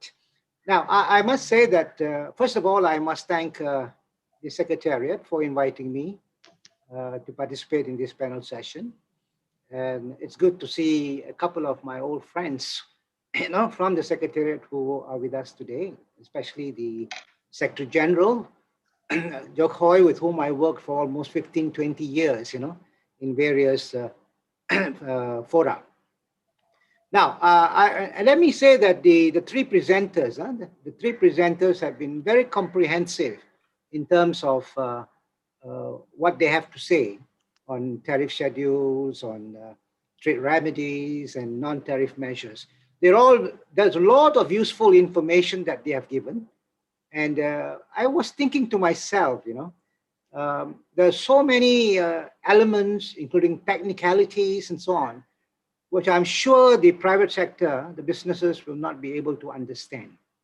But there's a lot of useful information. I'm wondering whether one of the takeaways, or one of the deliverables of this session would be for the Secretariat to come out with a guidebook, exactly what they have said about, the tariffs. Anna has gone into very detailed aspects of it. Very good, it'll be useful. Whether the business people will read all that, that's a different story. But I think that is something that has to be done. But I want to present the focus of my presentation, as the Secretary General was trying to allude to, and as you have said, Madam Chairperson, moderator, whatever, what will be the benefits for the business community? I mean, at the end of the day, trade agreements are negotiated by trade policy officials, by governments. But the beneficiaries of trade agreements are the business people, the companies.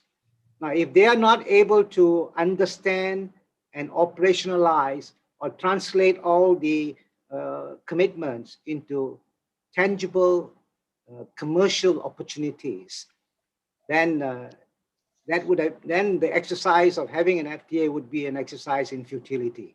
So that is why I think it's very important for us to engage the business, to explain to them what it is all about. But in a nutshell, I just want to say broadly that the agreement, of course, will have a very significant impact on the economic and trade creation aspects. And the trade creation aspects are the ones that are going to appeal a lot to the business sector. Because the manufacturers, exporters, companies are only interested in trading their product. They want to know where the markets are, how it can make it easier for them to export, and so on and so forth. And what they need to know, first of all, is that under the Rcep, what are the benefits? How is it going to be meaningful to them? How are they going to benefit from it? I mean, there are four broad areas, actually. You have one, of course, improved market access for sure. And I'll talk later on some specific areas. Then, of course, you have enhanced participation in new value chains. We're already in value chains, but how we can, further enhance that. And more importantly, I think one aspect of the agreement talks about economic cooperation, and this is where I think there will also be opportunities, for to what you call increase economic, collaborative, and synergetic linkages for the private sector I'm talking about. And lastly, of course, it will strengthen the supply chains. So these are some of the main benefits. But let me now focus my rather short timing that has been given, 10 minutes, on some key areas under which I believe there are trade creating elements which will be particularly important for businesses. Now, first of all, I mean, this has been alluded to, and I talked about reduction, elimination of tariffs and all that. And this is important for businesses for sure. And we are told that about 90% of the goods will be brought down to zero over a 20-year period. Very good. And there are also duties that will, we have heard about schedules of tariff reduction and so on. Now, all this will have, especially the tariff reduction in particular and elimination, will have a tremendous impact on trade creation. It will reduce trade costs for sure. It will reduce product prices, and this will, of course, lead to expansion of markets. Now, we must also acknowledge that there are items in the tariff schedule which, for the moment, have been classified as sensitive products and which are subject to high duties.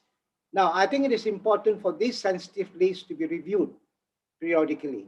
It's important because our idea is we must give we must tell the private sector that we have indeed broad coverage and that the sensitive products which are subject to relatively high duties will eventually be reduced over a period of time. And that is important, all right? So, and then the second one where I believe will have an impact in terms of trade creation is on the rules of origin. I think the rules of origin in this Rcep are particularly significant because under the ASEAN +1 FTAs, we had differing rules of origin requirements, and it was multi-layered and was very difficult for businessmen to navigate and understand what these rules of origin are. And without the rules of origin, if you don't comply with the rules of origin, you're not going to benefit from the preferential tariffs. And they were so difficult, and therefore in the ASEAN +1 FTAs, I noted that the utilization of the tariff reduction and all that was not that high. Because many of the small companies, SMEs and so on, they say the procedures were complex, they couldn't understand what the rules of origin were, and it was so costly for them and time consuming for them. So why do they have to utilize the FTA? So they prefer actually to export using the MFN rates of duty, where the MFN rates of duty were already quite low. So they were using that channel as well. So, but I think under the Rcep, we have seen that there has been significant rationalization, streamlining, and even harmonization of the rules. Now exporters now will have to deal with a single rule, and on top of it, what is even more impactful and significant, at least from my point of view, is it allows for accumulation of regional content, which means that under the 15 countries, you can source your products from any of the 15 countries and add up the value of this to meet that regional content level. It's a fantastic development. I remember we have been talking about it. In fact, I was involved with Medela from Philippines when I was we were in the group trying to set up a free trade area for ASEAN +3. Even at that time, both of us presented a paper on the need for co-equal rules or cumulation and all that. It never came out under the ASEAN +1. But we are seeing that under Rcep, and this allows the provision which allows for accumulation is going to greatly enhance trade flows, because companies can now easily ship products and source materials from Rcep participating countries. And also it will encourage greater participation of ASEAN companies in the GVCs, in the global value chains. I mean, we are already connected, we are already knit, but this will further enhance, because there's not going, one single certificate of origin will be issued, and that covers, the product, and you can export to any of the 15 countries.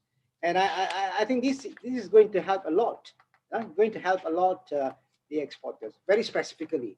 But mind you, because of time constraint, I'm not able to go into details of it. But when we talk about ramping up awareness program for the business community, all these things have to be dealt with in great detail. I'll come back later to tell what steps that the government, national government should take, private sector should take, and what ASEAN as a region should take. Now, the third item which I wanted to talk about, and this has been alluded to in the key speaker, one of the key speakers, NTMs, non-tariff measures. Now, NTMs such as technical requirements, they refer to technical requirements, technical sanitary and other border measures. And I said sanitary, phytosanitary measures, and other border measures. All these contribute substantially to trade and compliance costs. I think the key presenter had gone into details, but for the exporters, for the manufacturers, it has created additional costs for them. And I can tell you that even if you have tariff liberalization, NTMs, if they are implemented not in a consistent and predictable manner, they can negate the tariff reductions and market access. So it's very important that under the Rcep, I noticed that there is a strong commitment to rationalize and reduce NTMs, examine discriminatory treatment, enhance transparency in assessment procedures, and establish common standards of safety and phytosanitary measures. All these will clearly promote and increase intra-regional trade in goods. So these are some aspects of the NTMs that we need to bear in mind. Then, of course, we have trade facilitation measures. Now, this is another key area of Rcep, which is going to create a lot of trade, and which manufacturers, businesses will be very happy, because there's a strong mandate to consolidate the trade facilitation reform agenda in areas such as, and some have alluded to this earlier, customs procedures, customs administration, legal requirements, for example, interpretation of some of the regulations, rules, inspection processes, use of computerization. We are talking about single window and all those kind of things, right? And timeliness. Now, all these are necessary. All these are necessary to bring the differing levels of trade facilitation to a desirable level of convergence. To the businessmen, this is what they want.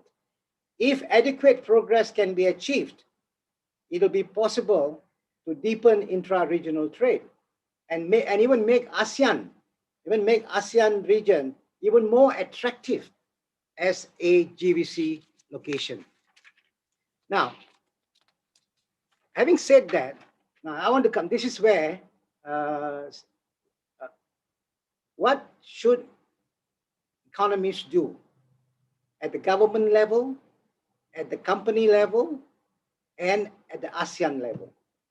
And the Secretary General was talking about how do we get the businesses to benefit from these Rcep provisions.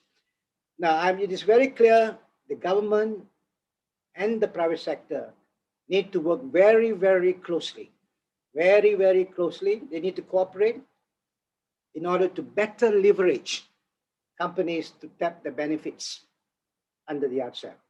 Okay, what kind of action should governments take at the national level? One, governments should create a conducive, business-friendly environment. Now, businessmen in national economies, at least in my country, have highlighted concerns and difficulties relating to red tape, behind-the-border measures, and institutional regulatory barriers.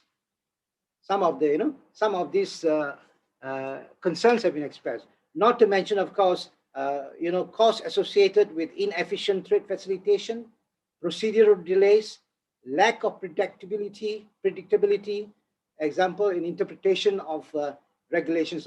All these are concerns that have been clearly highlighted by the business community in my country. And unless the government rectifies this and quickly, you're not preparing them. You're not able to prepare them to take advantage of the benefits under the Rcep, or for that matter, even other preferential trading agreements. Now, these are real issues, These are real issues that make a difference to trade prospects of manufacturers. They must, as I said, be effectively addressed by the government. And then the second thing the government should do is it must evolve and implement action plan to ramp up awareness and understanding of Rcep through a well-planned outreach programs that is inclusive and comprehensive. Extremely important. And here, both the government and the private sector must work very closely. Now, ramping up awareness, for example, it is not just about understanding the Rcep.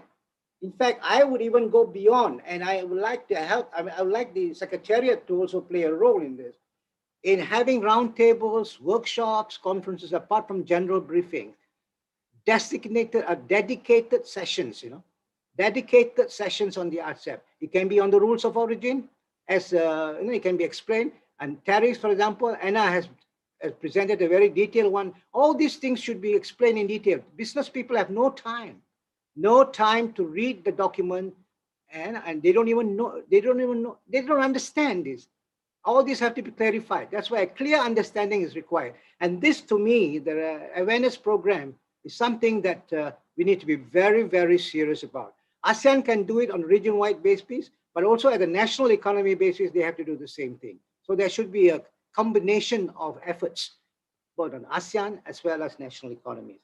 And then, of course, the ministries and all relevant agencies they must also improve the capabilities of their advisory networks, websites relating to Rcep. It must contain a lot of information on new markets, on technical requirements, on product standards, and trade compliance advice and all that. All this should be there in the website and constantly updated so that the business people can have access to these and able to take advantage.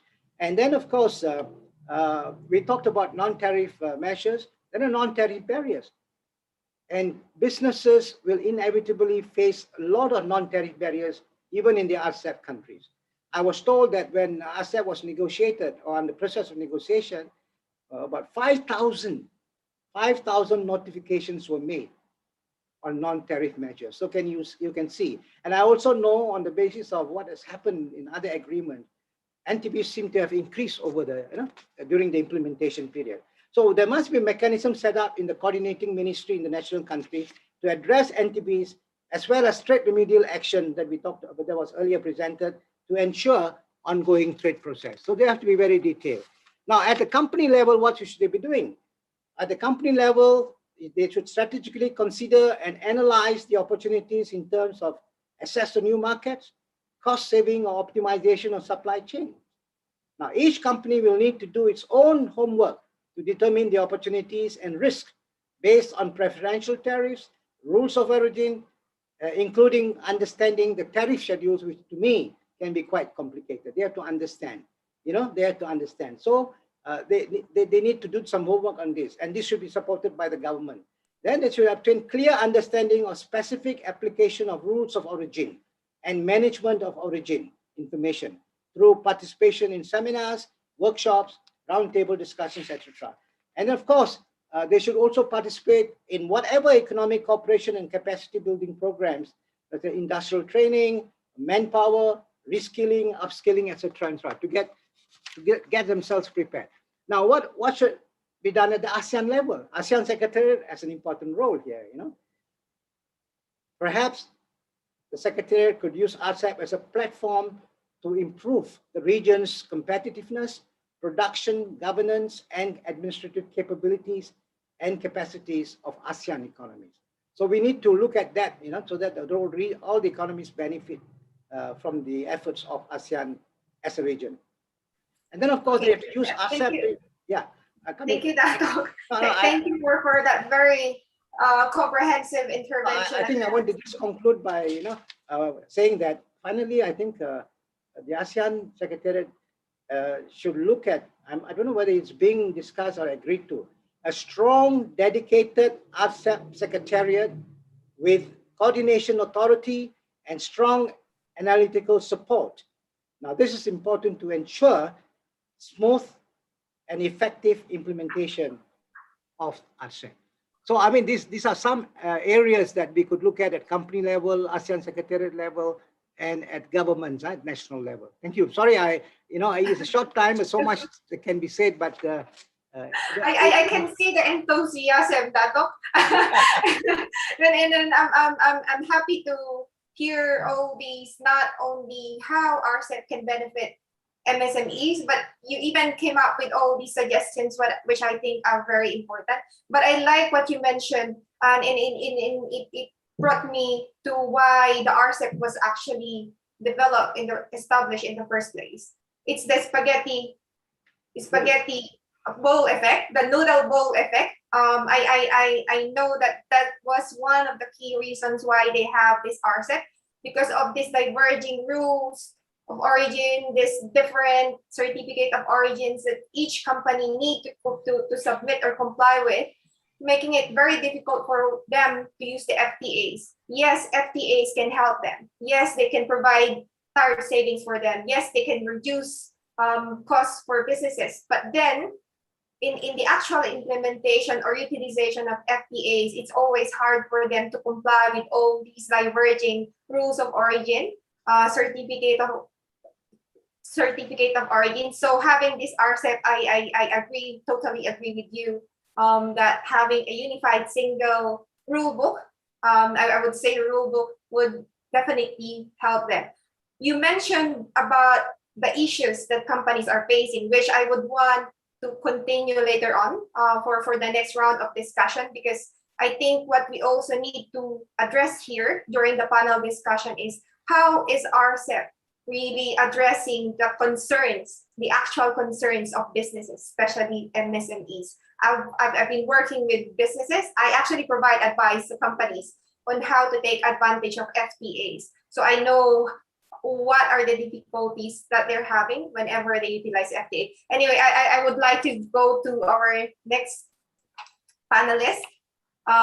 One of my favorite person in ASEAN, Dr. Donna Gautam, Ibu. Hello. Ibu Donna Gautam is currently the treasurer of the board at the Center for Indonesian Policy Studies. She also currently chairs the Indonesian Anti-Dumping Committee at the Ministry of Trade. And prior to that, she was the former director at the Directorate General for International Trade Negotiation at the Indonesian Trade Ministry, where she was actively engaged in all ASEAN economic cooperation and trade initiatives and negotiations. So she was very much involved in the Rcep negotiations as the alternate lead of Indonesia. Ibu. Yeah. So, yeah, I think, do I have to just speak according to what I would like to share? Because I think Dato Supraiman already highlighted quite comprehensively. Thank you so much. But I would like to just add might be the simple, to make it simple what Rcep is all about actually. So I think if you listen carefully to what Anne already explained, where actually this Rcep coming from. So we negotiated actually based on ASEAN +1 FTA. So the central of the disagreement actually we developed from ASEAN +1 FTA. So ASEAN is in the center place. So you can imagine ASEAN already implemented this ASEAN +1, ASEAN China FTA, ASEAN Japan, ASEAN Korea, ASEAN Australia, New Zealand, ASEAN India, all of this, we have implemented this. Then now Rcep, ASEAN bring them all together in one big region. So we'd like to open the region not by only bilateral between ASEAN and our partners, but really to bring them all together. What does it mean actually? We mean actually for ASEAN, apart from our partners maybe they have already among them FTA, but not all of them. But ASEAN here in the center place, yeah, ASEAN already have. So what is actually the benefit of this Rcep for ASEAN? This big region actually. So ASEAN would like to really elevate its economy toward this regional value chain, or hence later on global value chain, because the formation of this region is actually bring additional value to ASEAN. That was first. So I think companies, big companies who already, so now talking about SME later on, I will link it to the SME, but the biggest player who can make use of this Rcep, of course, the companies who already engage in this regional value chain. Because if you're talking about market access, for ASEAN, this is not new market access anymore. It has to be, if ASEAN, for example, especially, if ASEAN would like to get benefit out of this, ASEAN member states has to be able to establish, invite foreign direct investment to come to the countries to develop new establishment of industries who already look at this all supply chain or value chain in the region between 15, previously we thought 16 of us, and hence go beyond to the global one. So this is actually the intention of ASEAN. Market opening, a very small, new opening market is very small. So if you ask me, the big companies here who engage already with this value chain or regional supply chain. So if they invest in your country, or the industries existing or new establishment industries already, you have it in your countries. Now, how can you bring these MSMEs to collaborate with them, to be the supplier to these big companies? I don't think MSME will directly make use of this Rcep to go directly to the regional value chain, but they have to be mentored by the big companies in your country. I think ASEAN already initiate these initiatives of ASEAN mentorship for MSME between the MNCs, big companies with the MSMEs actually in respective ASEAN member states. I think we have started initially in 2017, yeah, when Philippines was the chair of ASEAN. So we have this initiative. Hopefully our ABAC continue to promote this. So by having this, Mais, I think SME in ASEAN, I'm not talking about SME in Japan, in developed countries. They know how to make use of this. But SME in ASEAN countries, I think ASEAN has to look at itself. So it has to be promoted, this kind of collaboration between, I always say this nucleus and plasma relationship. So the big companies with the small, you make the SMEs into the factory sharing scale. In Indonesia, for example, in ASEAN, we have different scale of SME. So if you're talking about this, connecting to this, make use of this Rcep, we have to consider this. I know this is the responsibility of the government at national level, how they will empower their SME to have this kind of scale, economic scale, to bring these SMEs into the factory sharing, to be able to supply to the big companies who will bring this later on into the global value chain or regional value chain. That's how I see this Rcep actually. It is, I think, what we agreed in Rcep, I think Anna and Brava already highlight this, and also Oscar. This agreement try to facilitate this, what I have explained already. The rules of origin, proof of origin, they try to make it as simple as possible. One rules of origin, so that once you would like to enter any destination, export country, so you have the same rules. But of course, we have a small part of our tariff commitments that to have to go to the very complicated tariff differential procedures that I already explained. But this is only small part, yeah, and not more than 100 tariffs, I think, tariff lines, but quite complicated. This is to avoid circumvention. So to somehow, it's not illegal actually, but you don't allow this to enjoy your preferential treatment, so tariff treatment. So I think the one things that I would like to highlight actually, if this Rcep, we would like Rcep to be relevant to the existing condition now during the pandemic. I think Rcep is not able yet to agree to implement this electronic submission of export-import document. You know, because we have different, like Pak Iman already highlighted, yeah, the level playing field is so, the economic development is so different. So that's why not 15 countries are able to have to settle the system of electronic submission. But I think ASEAN already start this. I think 5 members of this Rcep have to be able to do this, because this will help us. I think during this pandemic, post-pandemic, later on, you know how the industry will be operating, how the transactions will be operating. I think Rcep has to speed up themselves to actually adopt this electronic submission. I know they try to work, agreed already to have the very, try to facilitate the proof of origin already. I think I'm happy with it, although it's not really as liberal as some of us would like to have.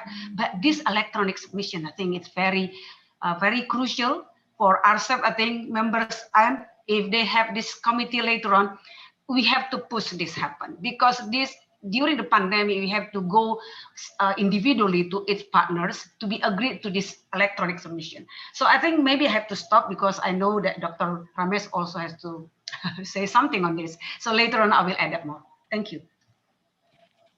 Thank you, Ibo. And thanks for highlighting that the Rcep should take into consideration the COVID-19 pandemic. I know many companies, especially MSMEs, are struggling with conducting their business now. So having that electronic submission or recognizing electronic documents from Rcep countries would be definitely beneficial for everyone. Thank you, Ibu Duna. I now go to our third panelist, who is Dato Ramesh Kudama, who is the chairman of Goldtex Group of Companies, a company he founded since 1973, which specializes in import and export of garments and textiles, as well as manufacturing of home furnishings. Dato Ramesh is also the chairman of ASEAN-India Business Council, Malaysia, and the co-chair of the ASEAN-India Business Council. And he is also currently a council member for the Malaysian Industry Chamber of Commerce and Industry, and the member of the Malaysian National Committee for Pacific Economic Cooperation.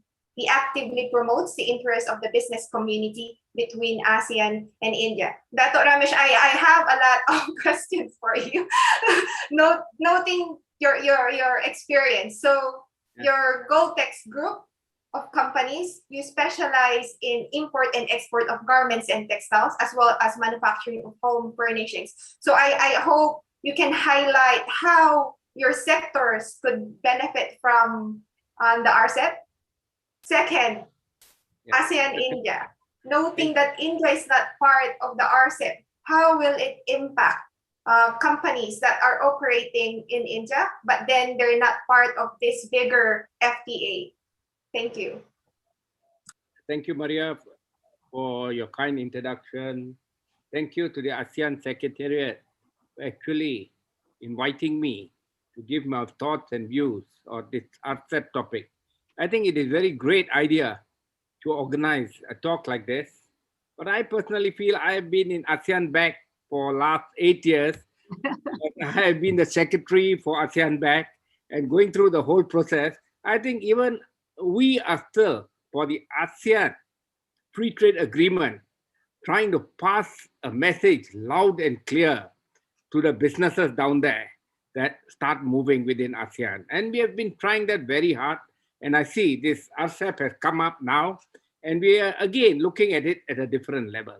I think it's a great idea, and the businessmen all actually believe that there is a great opportunity in this trade agreement. But I would like to say that being first the chairman of the ASEAN-India Business Council, we work very hard to rope in India to join us in the Rcep. But somehow or the other, because of geopolitical problems, we cannot say actually the real reasons, but we have heard in various what you call press reports, the Indian industries basically have got a lot of dominance over subject matters where industries are concerned with their government. So they feel that they would like some more time to open up their market. But if India would have joined it, it would have been a fantastic thing. We would have had a huger market. I always say that ASEAN is a bird. We have got two wings with us, China and India. If we want to fly to our greater heights, we need both of them. But it is a little unfortunate that India did not join us, but nevertheless, we are always knocking their doors, trying to explain to them, why don't you take an opportunity? Because we have opened our doors for them. And we hope that they might come up with some thought and join us. But looking at Rcep, I think it's a fantastic idea, and a lot of businessmen will benefit from it. But how much will the 97% of the businessmen whom we call SMEs, which we have been emphasizing, really benefit from Rcep? Because SMEs are businesses which need proper information, proper guidance, proper joint ventures to come in to take them to a different level. I think Donna also expressed her views on SMEs. Everyone has expressed their views because I myself started as an SME, so I know the pain which SMEs go through. It is easy to talk of SMEs, small, medium enterprises, micro enterprises, but the journey which I've taken for 47 years is a journey which is totally different. Today we are the what you call that agents, or we actually have got a right for Disney in Malaysia for home furnishing. We have worked our way through, but it is not easy. But how would we benefit from Rcep? That is the main concern. If you look at it, China is a huge market, but China is a very competitive market. Even though it is huge, it's a very competitive market. If you look at Japan, It's a huge market, but it's a very sophisticated market. Whether we from the ASEAN side can really penetrate and move towards this market. You look at Australia, New Zealand, they're good markets, but are we strong enough, our roots strong enough to benefit from this area? I think Rcep has come up with a lot of good solutions, and these solutions, what we look at, have got some wonderful things with them. So I personally look at it that we need to work towards it. We need to emphasize more. Like even Dato has mentioned that we need to express ourselves on how we are going to tackle SME issues of Rcep to this group of people. Because many of them, when you talk to them about Rcep, or they hear about Rcep, but what is Rcep, they really do not know. So I think, like earlier when I was having a discussion with you, I think ASEAN Bank has been doing a good job. We should tell them to please take Rcep also as another area to start talking within ASEAN. Get all the national chambers to be involved in this discussion. Tell the chambers to move on to see how they can express their problems which the businessmen have, and they can benefit from Rcep. I personally feel another thing, elimination of duties in certain areas will take 15 to 20 years. 15 to 20 years is actually a wrong time. It's not that, it's going to happen tomorrow. So I think we should look at it, because most of them, instead of looking at Rcep, will also depend on the ASEAN FTA. Because, the elimination of duty is going to take such a long time. I think we should give a thought into that too. So there are a lot of things, there are very good things, which they have come up with. Custom procedures and trade facilitation has been included. Elements like pre-arrival clearance, advanced ruling, clearance of goods in 48 hours, perishable goods within 6 hours, express consignment and contingency, and interception of rules of origin. All these are perfect. But can we pass this message across? Can we pass this message to the people who really need it? The 97% of the businesses who have to grow in the future. The 3%, the GLCs and PLCs are already there. They have got their team of workers understanding what is Rcep, understanding what are the trade agreements. So how do we actually focus on this group? That is our concern. Can we find a right formula to move towards it? Can ASEAN Secretariat come up with some idea that, okay, we are also moving on to the ASEAN Free Trade Agreement, which we have. We are still educating the SMEs. Together with this, can we have the Rcep moving forward and educating them? I hope that if this can be done, then you can see the SME playing a role and moving forward with trade to these countries.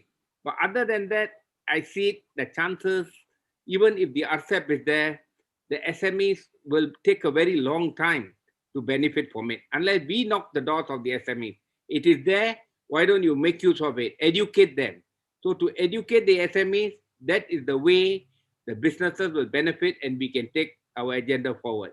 These are my views from the SME side, and I hope that we would like to have, like what Dato said, we like to have more meetings on this, to create more platforms. Today I'm watching, we had 180 participants in the start. Now we are having 123. Are we trying to say that we have publicized this matter to all the chambers, to all the institutions, to everyone around? We can only get 180 people who are interested in Rcep?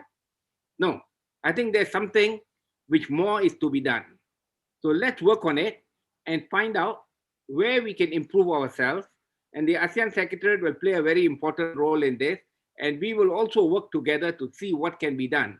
So collectively, we'll achieve something. Thank you very much for the time given to me. I would like to express more, but I can see that the time is running out. And thank you with that. Thanks, Dr. Ramesh.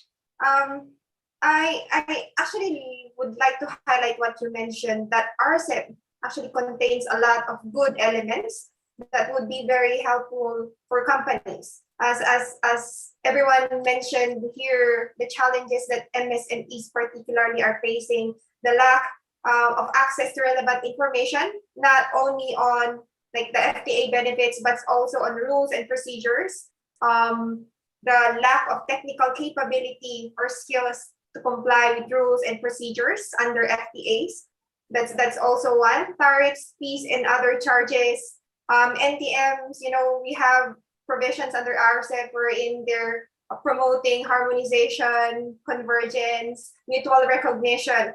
But I think I would say the number one problem which would be also the key success of Rcep is in its implementation. So most of the time, it's not the rules or the regulations that are actually a problem for companies. It's how these rules and regulations are being implemented. So that's the one implementation issue that I would like to highlight here. You think the Rcep contains all relevant provisions that would be able to highlight this particular issue or the other issues that companies are facing whenever they utilize FTAs? Or do you think governments or businesses can do more? Ramesh. Definitely, businesses can do more with Rcep. Definitely, the bigger opening and the markets are larger. So definitely, there's a great opportunity. But what my point to stress here is whether the businesses can follow the norms of Rcep, what they are. Because usually SMEs, they don't have that sort of level of thinking. Only a certain level of businesses. So that's what I'm trying to explain. My point here is that even an event like this, which has been organized today, we have minimum people coming in. If everyone was interested in Rcep, all the businesses will be here today. They'll be looking at it. What is Rcep? We want to know more about it. So I think that we should take some way of thinking on how we can pass this message across to the businesses around ASEAN as a group to see they can benefit from Rcep. Rcep, there'll be a great benefit, but we must work towards it collectively. That is important. Every country will take a stand on this because they signed this agreement. They want Rcep to move forward, and we hope we can do it. So let's work together. That is the only way we can pass the message across. I think it's a fantastic agreement. There is no such thing going back on it. But we have to start implementing it. I hope that we can do it by the first quarter of next year so that we have the time, like someone mentioned about the pandemic, the problems which we could face. So these are the problems, but does not matter. But once we start it, we can take the ride on. Let's start it. Yeah. Thank you. Thank you, Dato' Ramesh. Probably I would want to hear from Ibu Donna. What do you think? What else can the government do or businesses can do to make sure that the Rcep would be really beneficial for MSMEs? How to make sure that it's really inclusive in a sense that the MSMEs can participate, can take advantage of it. I've mentioned the problems that they encounter whenever they use or utilize FTAs, and we don't want to have FTAs again wherein the utilization is very low.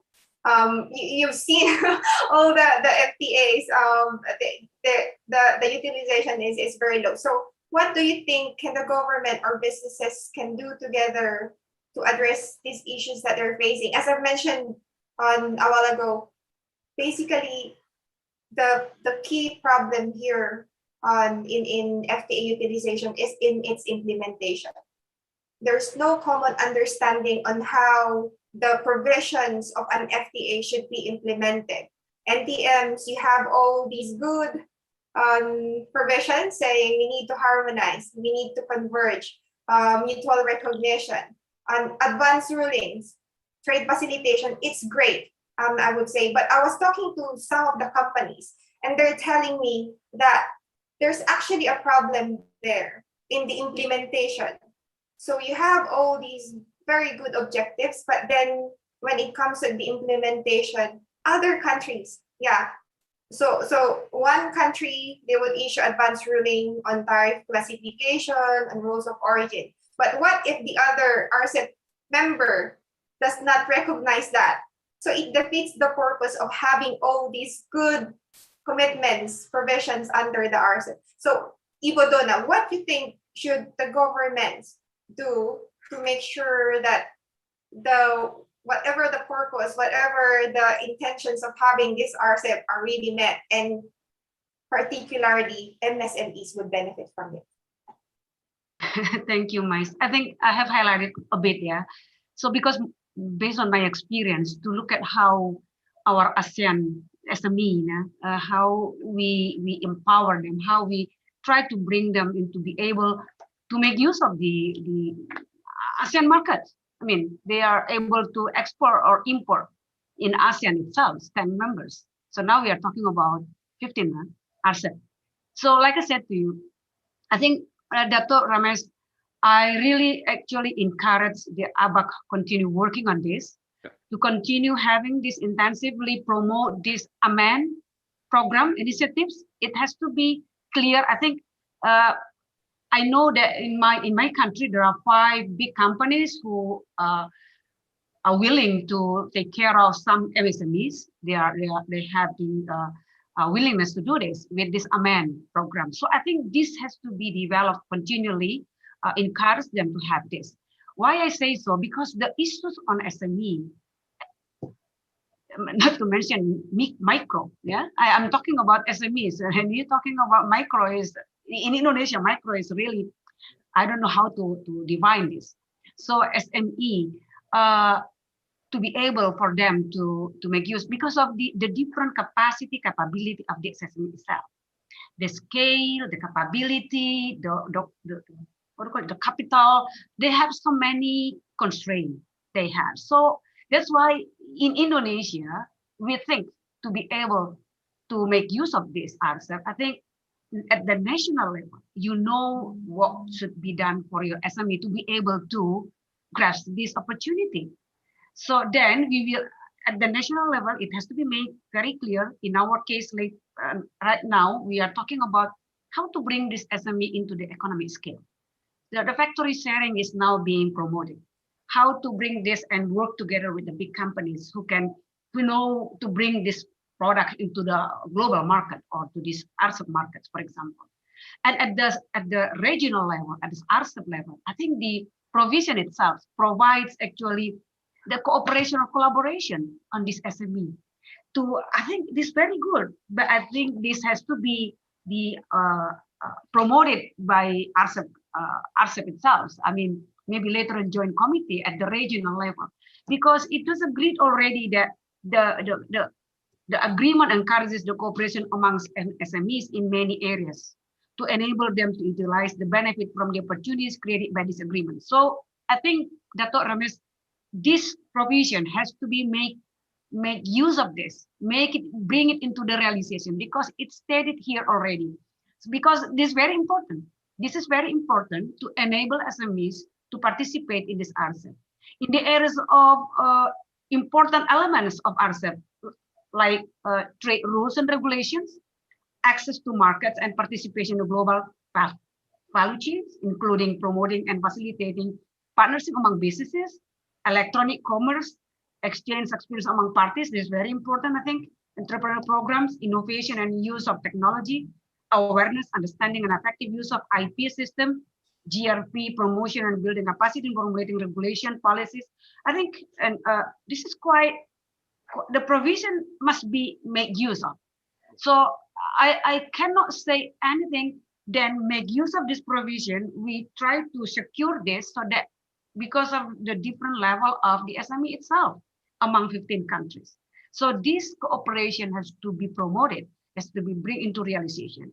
At the national level, I think every country can do the sharing best practices, how you make your SME. So I think the AMEN program should be promoted continually but intensively. This will help SME to make use of this. With this program cooperation, under this Rcep. And we can link this to the economic cooperation as well. So then later on, our partners can also help our SME through this cooperation under this SME to be able to enter the market of this Rcep, and even to engage with maybe the investment. So I think investment is very, very important. They understand how to utilize, how to make use of the SMEs in the investment area. I mean, that's how I see the simple way of looking at this. Thank you, Ibu Donna. Okay, so since we don't have time anymore, we'd just like to wrap up this panel discussion. Yes. Donna, I think Donna, what you just mentioned is perfect. I think we should look into a possibility of forming an Rcep SME cooperation group, where we can have the SMEs from various countries other than ASEAN to join this ASEAN group. Exactly. So to work with them as venture capitalists or venture partners or whatever you may call it, to take them to their level and start moving forward.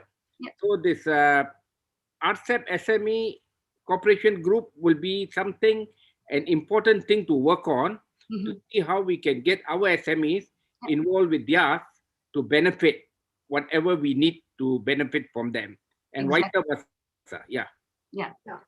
Thank you. So that actually leads me to the conclusion of this panel discussion. Just to say, I like what everyone mentioned about cooperation, and as everyone has highlighted, Rcep provides enormous benefits for MSMEs particularly. But there needs to be a cooperation on collaboration from everyone. I would say governments, of course. They need to help explain to businesses, raise awareness, enhance capability of businesses on how to take advantage of the Rcep. Business support organizations, as Dato Superamyam mentioned a while ago, national business chambers, they're very important. They're very important key partners in raising awareness, in providing companies the necessary skills to comply or to take advantage of Rcep, and of course firms. So I like the idea of having that that MSME network in Rcep, not only in ASEAN but the entire Rcep, and see how we can have this kind of discussion, public-private dialogue, wherein everyone they can mention the issues that they're facing, the level of their understanding. I think that would be very good. I think Anna would be able to help in that aspect, I would say, and I understand that there will be some follow-up sessions after this, wherein we will take into details or discuss in great details all the issues that have been mentioned, all the suggestions that were raised by our panelists here. Thank you. Thank you.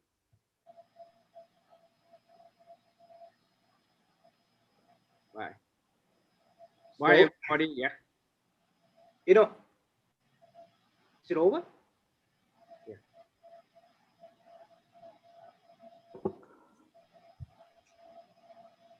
Bye-bye. Anna, Okay. you're muted. All right. Thank you, Ms. Maes, for the moderating the sessions, and thank you all for the speaker and the panelists. Indeed, we will have webinar series and those topics that we might include, such as SMEs and technical corporations or e-commerce for the next webinar. And then, in fact, I would like to also share to everyone that we will be having, we'll send you a short survey to get your feedback on today's webinar. And we will be grateful if you could answer so that we can reflect your views and opinions on webinar in the future. Thanks again for the speakers and the panelists. So this webinar is coming to an end. This has been excellent start for our Rcep webinar series.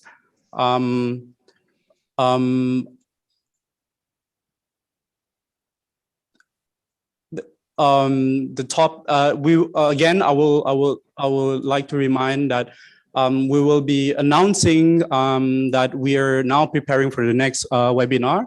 In the coming days, the topics will be taking into account those that I'm sorry, I have difficulty. Oh, okay, all right. What is this? Yeah, Matt, so yeah, I'm sorry, we're having a big screen error here. So yeah, we would just greatly appreciate your participation today, and I would like to also thank everyone for joining us today. And if you want to rewatch this today webinar, it will also be available in ASEAN Secretariat YouTube channels. And we are looking forward to seeing you all at the next webinar. And this has been a pleasure as your host, Rcep Effendi. I reminding everyone to keep safe and healthy. Thank you very much. Bye-bye. Matt, I think there are questions here. Matt, if I Hello? may just say something. Hey, Matt. yeah, okay. If I may just say something, because we've listened carefully to the panelists, the three panelists, and there were really very good comments and inputs that even some suggestions like in the online question, Hill Gonzalez, ASEAN Back also made some very good suggestions. So basically, just to explain the way that we structured this series of webinars is really just to go through each and every chapter of the Rcep agreement. But we understand that more seminars may be needed to actually link them. Like you will listen to trade in goods today, but actually the next session, which would be on rules of origin and customs procedures and trade facilitation, they're all linked. So probably we can schedule, say, a dedicated session for MSMEs, and we would like to invite the speakers again. I mean, this is not the last that you would see of us. To our panelists, we may have to invite you again for some more events such as this one, and I hope you will indulge us. Thank you very much. Sure. Thank you. Yes, indeed. We will be coming with the more detail, the topics, and the schedule, and we will be disseminated it at the soonest.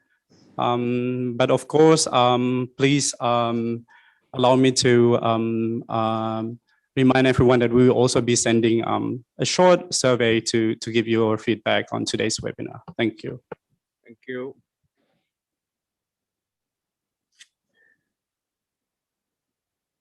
Thank you, everyone. Thank you. Okay, goodbye. Thank you.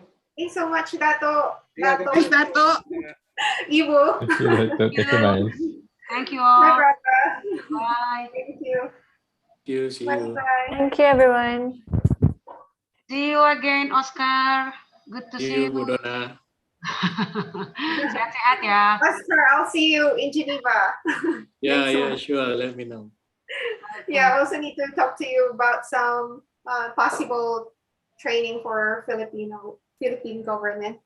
Okay. But Bye. on safeguard measures. Bye. Thank you. Bye-bye. Thank you. Thanks so much.